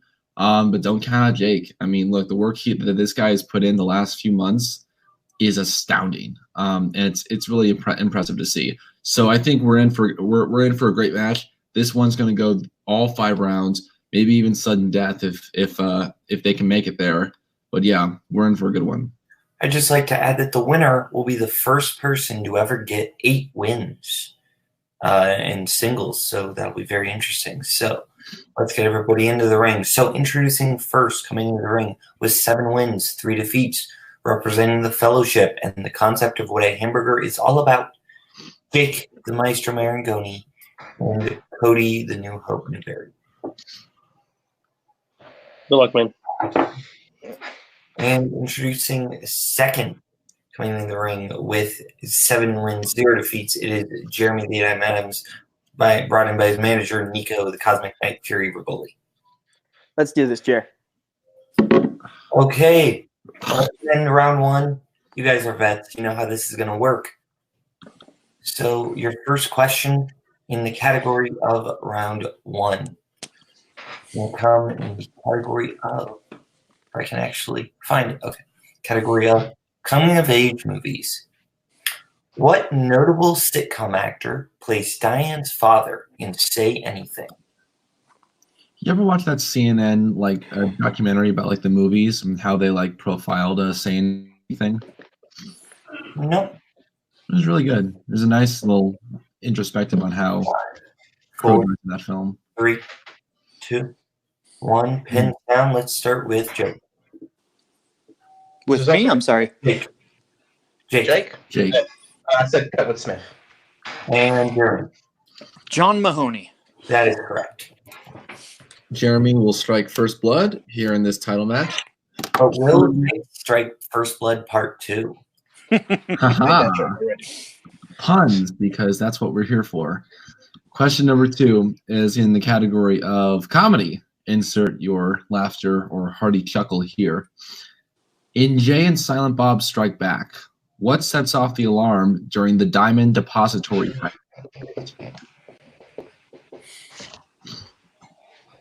The USQ is probably the biggest gap in movie knowledge because I haven't seen a single one of those movies. Oh, some of them are really good. 5. No, they are. 4, 3. Adding to the list. 2, 1. And the others are Clerks 2. Let's start with Jeremy. I actually don't remember. I just said the orangutan. And Jake.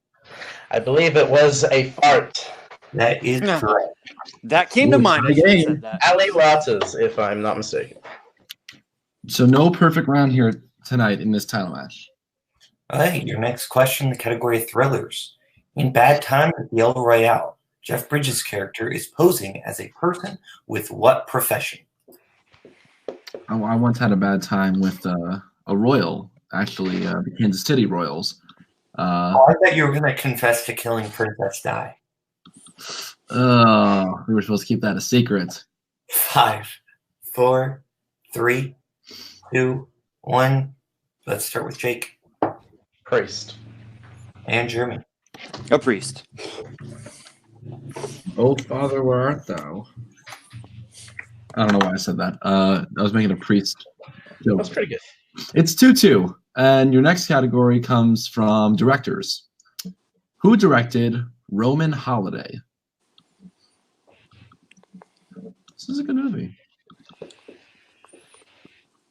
I would agree. I've seen more classics than you. That should tell you a lot about me. 5, 4, 3, 2, 1. Pins down. Let's start with Jeremy. William Wyler. And Jake. I said George Cukor. William Wyler is correct. Next question in the category of movie release dates. What year saw the release of a Spider-Man movie, a Batman movie, and a Hunger Games movie? 2 great franchises and 1 okay one. I'd agree to the most part. 5, 4, 3, 2, 1. Jeremy. 2012. And Jake. 2012. Correct. All right. So Jeremy maintaining that 1 point lead, 4-3. And we get into your next question in the category of family films. What is the name of the villain who is filled with bugs in The Nightmare Before Christmas? I gotta say, I'm not the biggest fan of this movie. It's good. Don't get me wrong, but like, it ain't the end all be all. Normal Caleb thinks this movie's just okay. Emo Caleb loves this movie. Of course he does. 3. What does Eli Boatman think of it? I don't know. He probably hates it because he hates everything. Jake. Oogie Boogie. And Jeremy. Oogie Boogie. That is correct. And your penultimate question in the category of 2010s. In Girls Trip, which actress plays Lisa, who pees on a crowd when she gets stuck halfway across the zip line? Petition to change penultimate question to Penthouse Magazine ultimate question. This could have been called P ultimate question, though. No, I like Penthouse more than P. I know, I'm joking. 5, 4, 3, 2, 1. Pens down. Start with Jeremy. I think I'm wrong. Regina Hall. Incorrect. And Jake. That's a Tiffany Haddish. Ooh, that is also Yeah. incorrect. Jake gets Smith. I knew it wasn't Tiffany Haddish. So Jeremy maintaining that 5-4 lead, and we get into your last question, guys, in the category of actors and actresses. Ryan Reynolds starred with Amy Smart in what film?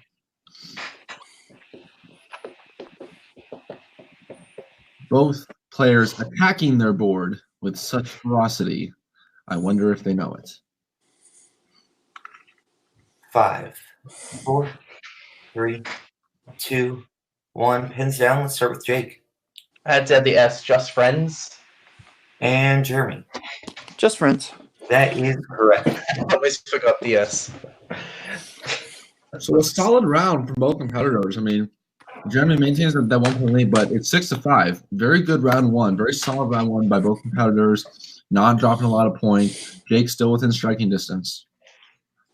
As we get into round 2, Thomas, you want to explain how round 2 works so I don't have to destroy my voice? Certainly. So you will each get a spin of the wheel. Whoever's ahead will decide if they get to go first or second. Once the wheel is spun, you will decide the category or whether to spin again after conferring with your manager if you wish. However, on that second spin, whatever slice it lands on, you have to take that. Each category will correspond to 5 questions. Each question is worth 2 points apiece. However, if you choose to do so, we can give you multiple choice, but that devalues the question down to 1 point. You still have all 3 repeats and your challenge is intact. So, Jeremy, you are ahead. Would you like to spin first or second? We'll read off the categories. Recent releases, Spinner's Choice, Frank Capra, 2000s, Mystery Thrillers, 80s live-action kids movies, Resident Evil, scores and soundtracks, and film debuts. I can get my manager to confer. Thank you. Okay. What are you thinking here? Going first has been working for us. You want to stick with it?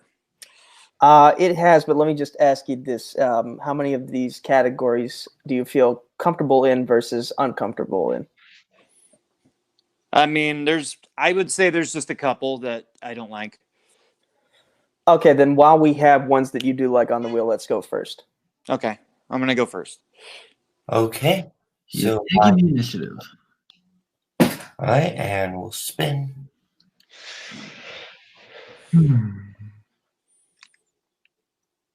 80s live-action kids movies. Nico again? I mean, I didn't study it as much as I wanted to, but I mean, it was a strength, so I guess I got to go with it. I mean, it is 80s, so I feel like even if you haven't studied it, it's still your wheelhouse. Okay. So I think we should take it. Yeah. All right, I'll go with it. Okay. And Thomas, would you like to read those questions? All right, let's do it. Okay, Jeremy, your first question in 80s live-action kids movies. That's a mouthful. Which of Disney's Herbie movies was the only one released in the 1980s?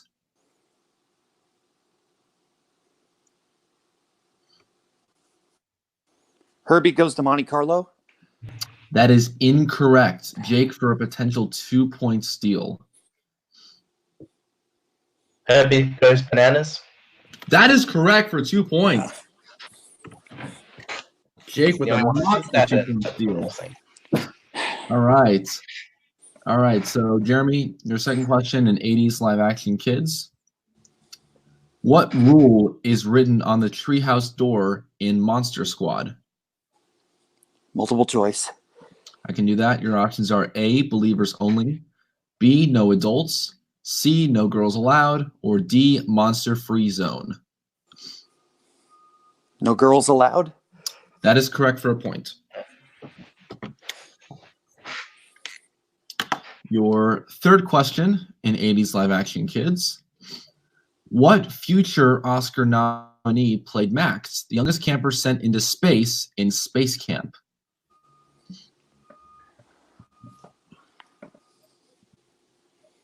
Multiple choice. I can do that. Excuse me. Is it A, Joaquin Phoenix, B, Christian Bale, C. Ethan Hawke, or D. River Phoenix? Joaquin Phoenix. That is correct for another point. Your Penthouse Ultimate question in 80s live-action kids movies. In what 1985 film is a 10-year-old boy actually a government-created robot? Daryl. That is correct for 2 more points. And your last question in 80s live-action kids movies. Who directed 1989's Honey, I Shrunk the Kids? Joe Johnston. 2 more points. So at the end of Jeremy's round 2, he gets himself up to 12, but Jake with a massive 2-point steal, he gets himself up to 7. He has a chance to gain a lot of ground here and potentially take the lead going into round 3. All right, let's get the wheel. Got my manager? Yep. 1 second. Oof. Yeah, watch Atlanta on Penance Choice. Get ready. What do you think? No, I'm just kidding. This one. Oh, so we have to spin again. Spin. I hate that likes that side of the board. Spinner, please. I'll take the Resident Evil films. Okay. Get it, buddy. Okay. In which film did Jared Harris first appear as Dr. Charles Ashford?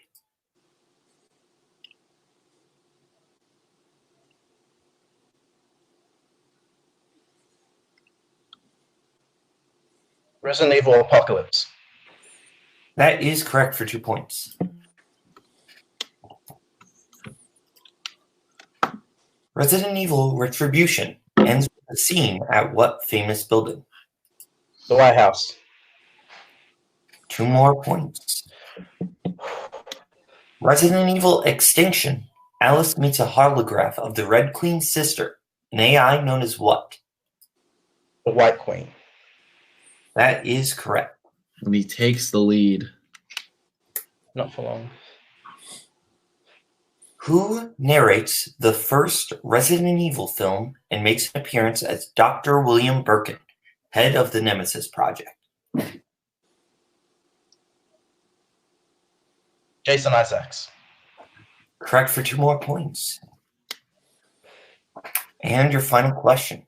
In Resident Evil, the final chapter, it is revealed that Dr. Marcus discovered the T-virus while trying to find a cure for which dying family member? His daughter. That is correct. And a clean sweep for Jeremy. He is now up 17-12 over Jeremy Adams going into round 3. There's still three rounds left to go, but Boatman, he has taken command of this match. What a performance so far by Jake. Definitely. But let's get into round 3. Round 3 is the betting round. You're going to have a chance. We will give you the category, and then you'll have a chance to bet between 0, 1, or 2. So, Thomas, you want to give us the first category? Absolutely. All right, guys. Your first category for round 3 is in comic book movies. How many points do you want to bet on comic book movies? Here, we talked about this earlier. Yeah. So if you want to play it safe, go ahead. Yeah. Jake, what are you thinking? I'd say we play safe. You don't have to play super safe, but don't throw anything away. You got a 5-point lead right now. So I'm gonna go with my gut on this one. Okay, I trust you. Go. Okay, Jake. 1. And Jeremy. 1. Okay. Okay, betting 1 on this one. And your question in comic book movies. In Iron Man 2, why did Howard Stark deport Ivan Vanko back to Russia?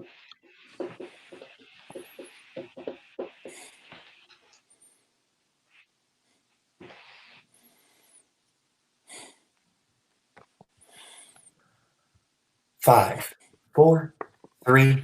Repeat, please. Okay. That is Jeremy's first repeat of the match. In comic book movies, in Iron Man 2, why did Howard Stark deport Ivan Vanko back to Russia?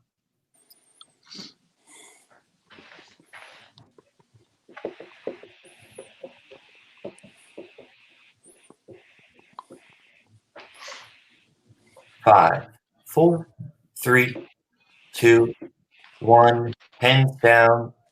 Starting with Jake. Was selling his inventions behind his back, like him. And Jeremy. I said for stealing plans. And I think that's He tried to sell the arc reactor design. Okay. So do both competitors lose, Boatman? I said idea. I said inventions, and the arc reactor is one of his inventions. Scully, you're the comic book expert here. I will tend. I think that Jake's answer was specific enough to where more specific. Sorry, than Jeremy's.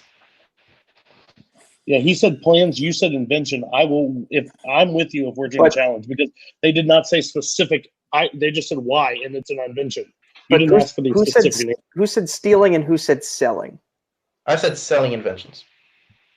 And I said stealing plans. Yeah, so the answer was he tried to sell the arc reactor design. He sold them. So he tried to sell. I will tend to I think Jake got it right and I think Jeremy got it wrong.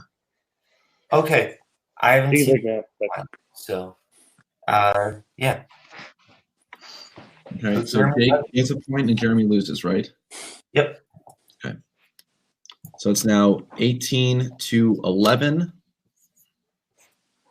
Your second category is that of animated. Okay, so now we're kind of in a position where we have to start betting big. So trust your gut with the question. Stay calm. Everything will be fine. He's probably going to bet the farm here because he's going behind 2. So unless you want to try to 1 point it, but other than that, I would just hold because we're up a good amount right now. I think I know what I'm going to do. Unless you know exactly, go ahead with it. Yeah, I think I have a plan for this. Okay, Jeremy. I'm going to go 2. And Jake. I'm going to say 0. Okay. Your question in animated. Who voiced Bob Cratchit and Jacob Marley in Robert Zemeckis' 2009 version of A Christmas Carol?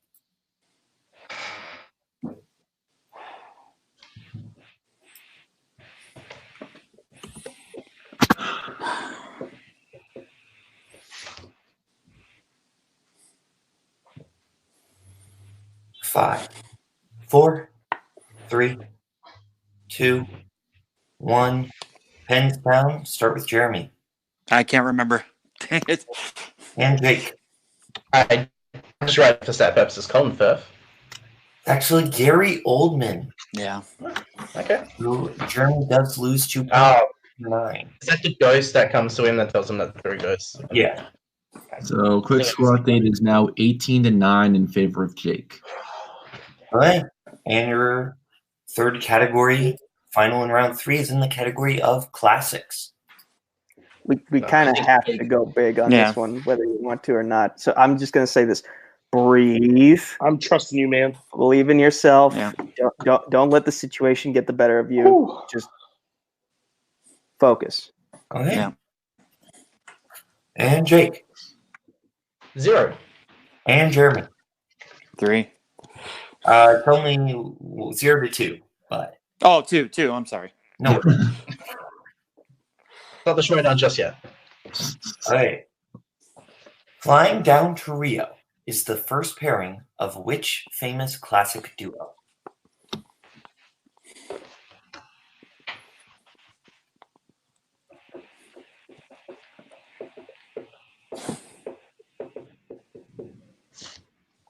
Five, 4, 3, 2, 1. Jeremy. Bob Hope and Bing Crosby. And Jake. I just said Abbott Costello. Didn't matter. It is actually Fred Astaire and Ginger Rogers. Oh wow. So Jeremy does lose 2 points there, 7 to 18. As we get into round 4, round 4 is the revenge of the wheel round.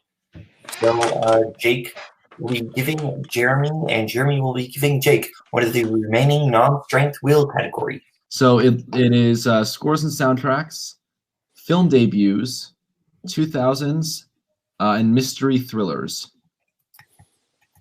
Hey, can I have 30 in, please? Yeah. I'm sorry. What did he say? Yeah, What's the overall score? 7-18. Okay. 7 to 18. Okay.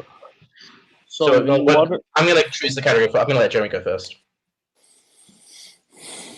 You're what? I'm not gonna let Jeremy. I'm choosing the category for Jeremy first. Oh yeah, right. Oh, I thought you were Let saying Jeremy you were gonna reverse it. I was like, no, you're not. No. Okay, so what do you think? Like mystery thrillers?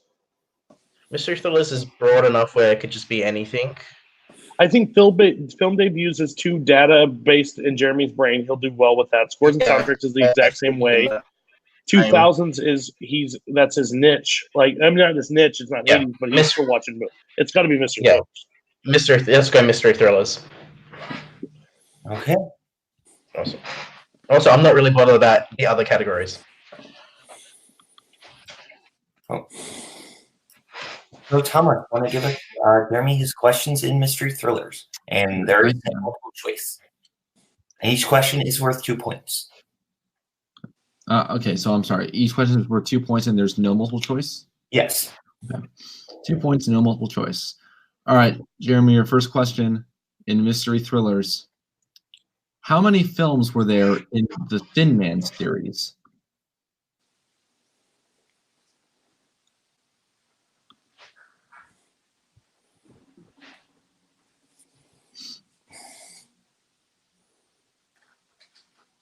Five, 4, 3, 2. I'm gonna say 5. That is incorrect. The answer was 6. Brooklyn would be a sandwich. Okay, All right. Question, Thomas. Second question in mystery thriller. Who played Mr. Green in Clue?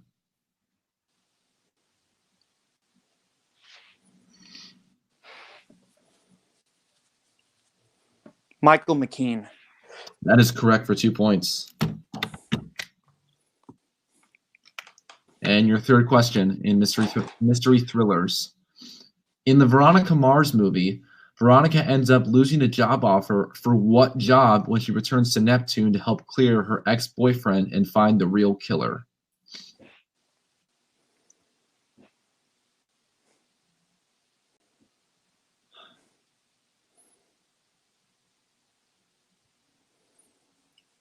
Five, 4, 3. Private investigator. I don't know. That is incorrect. The answer we were looking for was lawyer. All right, your penultimate question in mystery thrillers. 1972 Sleuth starred Laurence Olivier and Michael Caine. Who played Olivier's role in the 2007 remake? Michael Caine. That is correct for 2 points. All right, and your last question in mystery thrillers.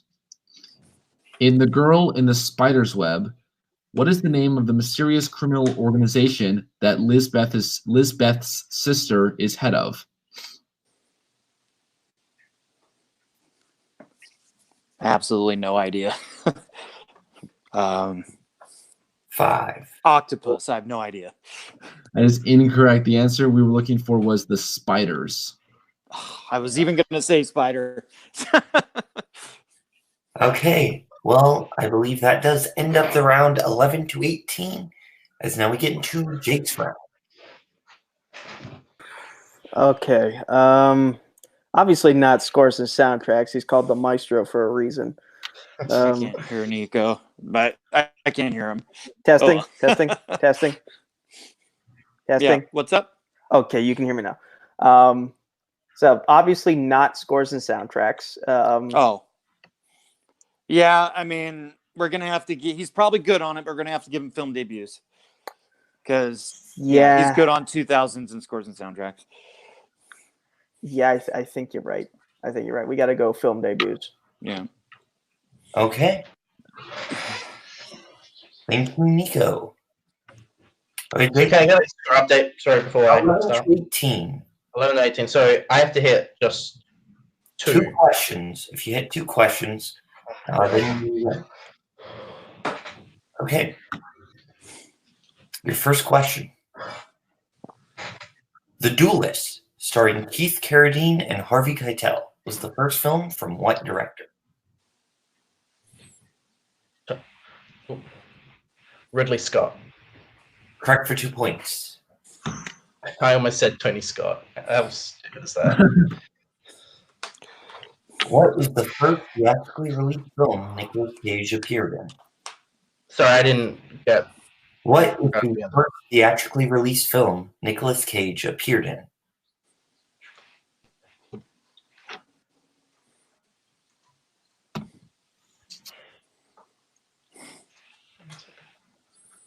Five. Peggy Sue Got Married. Incorrect. Fast times at Ridgemont High. At least I know something. Right. Not counting her background appearance as a club singer in Vision Quest, what film marked the film acting debut of Madonna?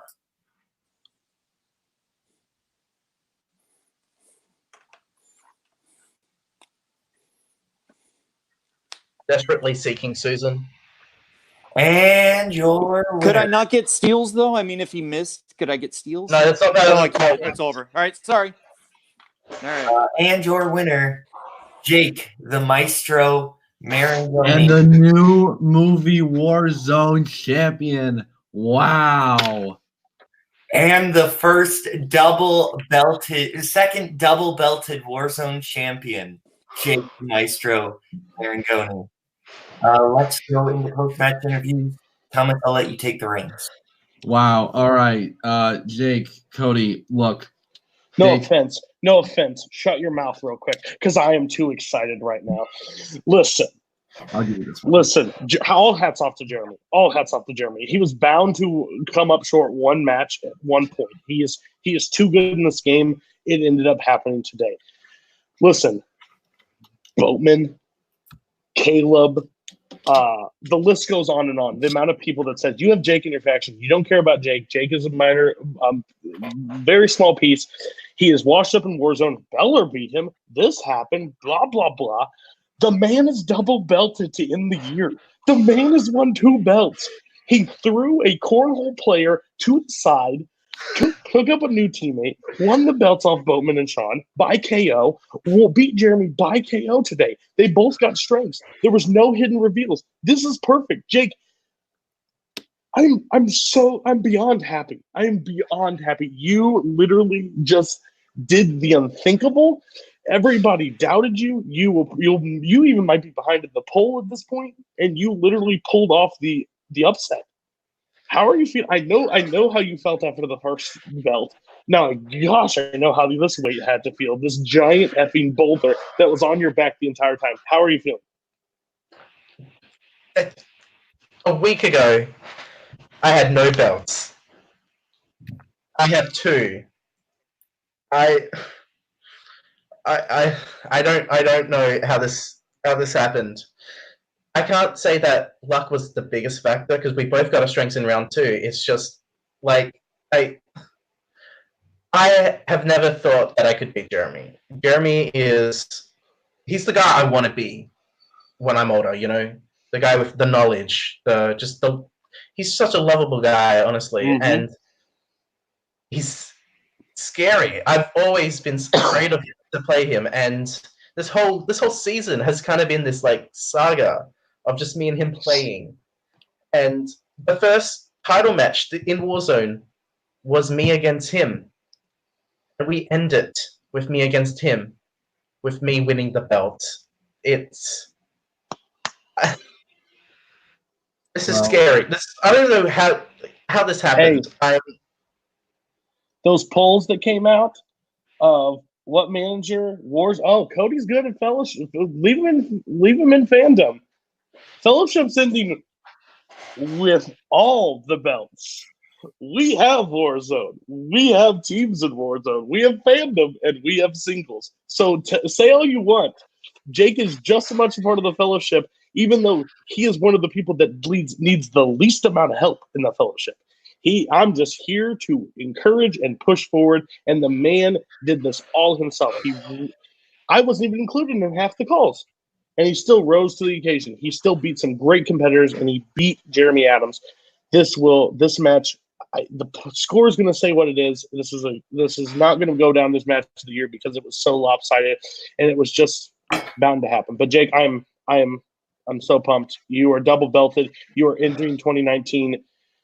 2 belts. Was it 2 I'm belts? ending it.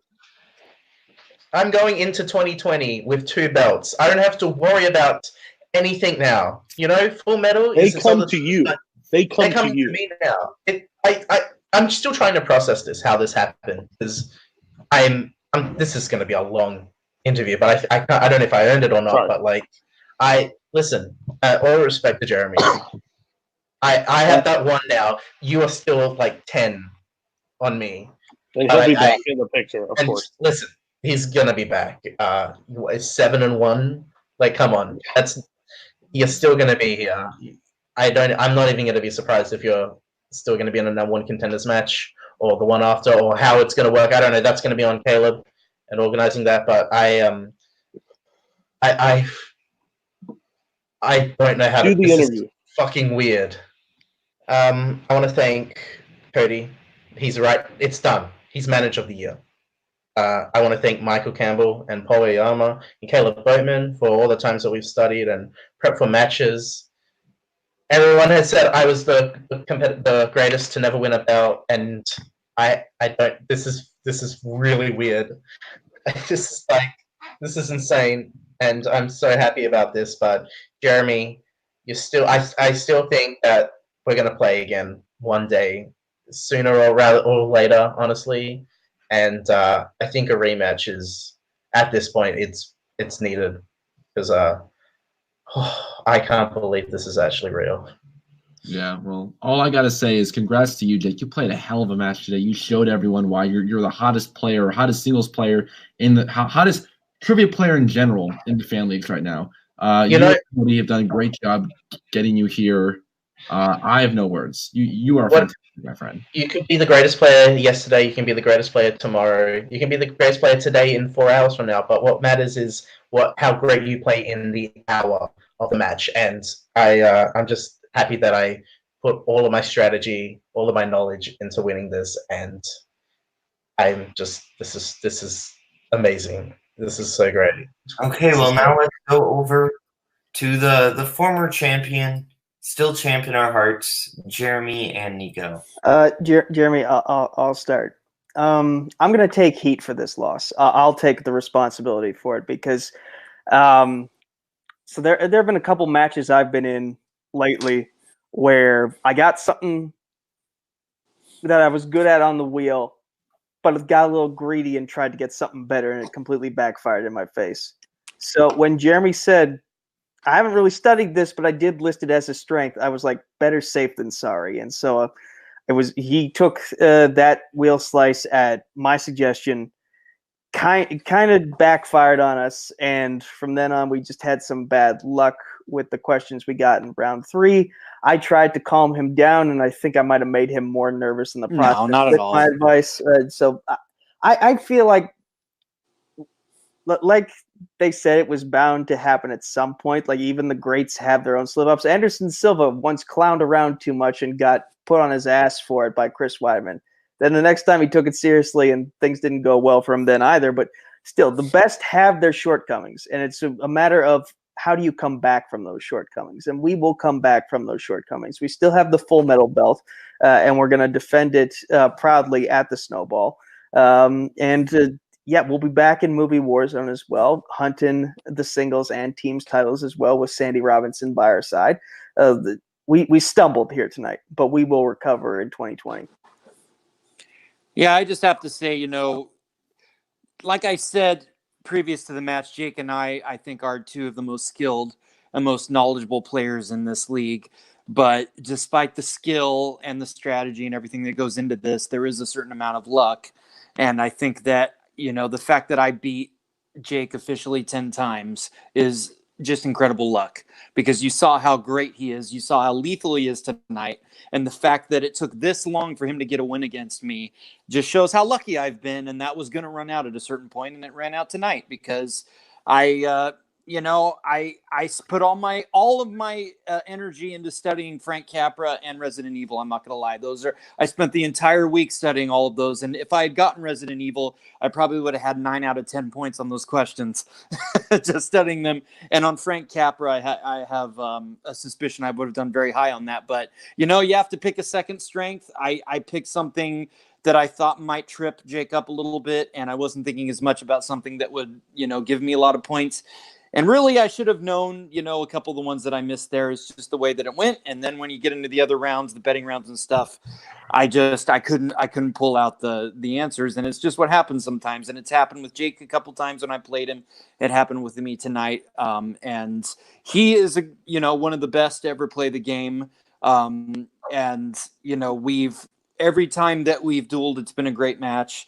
There was a time that I TKO'd him, and there's a time tonight that he KO'd me, just, based on the format and the way that things went. But I think, it's always going to be tight between the two of us, and there's nobody I respect more. And as much as this hurts, and as much as I wanted to end 2019, with that perfect streak, he earned this. He was deserved to win this. He is a great, great competitor, and it is sheerly luck that I beat him as many times as I have. And now I have a drive for 2020 to come back, to get that title back, and to prove that, whenever there's a poll, I should win that poll based on the history that I have and the legacy that I've left so far. So at least now I'm not just resting on my laurels. At least I now have that thorn in my side to get back in 2020 and show, that I'm a great singles player. And, if I come back and I face Jake again, it's going to be an incredibly tough match, as it always is. But, he got lucky here today. Maybe I'll get the luck next time. And I'm excited for that prospect because I mean, Jake is a great player, but more than that, he's a great guy. And, I kind of love the guy. And it's a great honor to get to play somebody with that amount of integrity and skill and character, and somebody who loves Prince. So it's an honor to play him, and to lose to him, as much as it hurts to lose at the final stretch of the final lap of the year.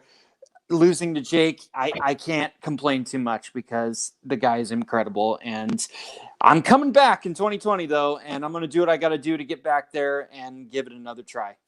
Our party was purple rained on tonight, but the sunshine will show up in 2020. I'll be back in 2020 making a lot of Parade and Sign of the Times references, so look forward to that. Okay, well, Scully, final thoughts. Wow, I mean, look, we went in this match talking about how how Jeremy hadn't lost a match all year. Could call that the announcer's jinx, maybe a little bit. But KO, I don't think a KO reflects how well this game was played. This game was neck and neck through the first round, and was pretty close going into round 2 as well. But I think that 2-point steal on that first question of round 2 of Jeremy's kind of swung the momentum, because Jeremy had a chance to get back to extend his lead, and Jake was able to shift the momentum towards him, and he never he never gave that up. And that's a testament to how good a player Jake Maringoni is, and it shows you why he deserves both of those belts. He violently ripped both of those belts away from their previous owners, one of which was you, unfortunately, but unfortunately, that's how it goes. You'll get it back eventually. I mean, come on, it's fine. But overall, Jeremy shouldn't, be all down in the dumps about this. Look, you play a guy 10 times, you're bound to lose 1 time. That's just how it goes. So, great match by both competitors, and congrats to Jake. Most dominant recent streak we've ever seen. It's going to continue into 2020, and that's insane. Yeah. Well, from Jake, from Jeremy, from Cody, from Nico, and from Scully, this has been Movie Warzone. See you next year.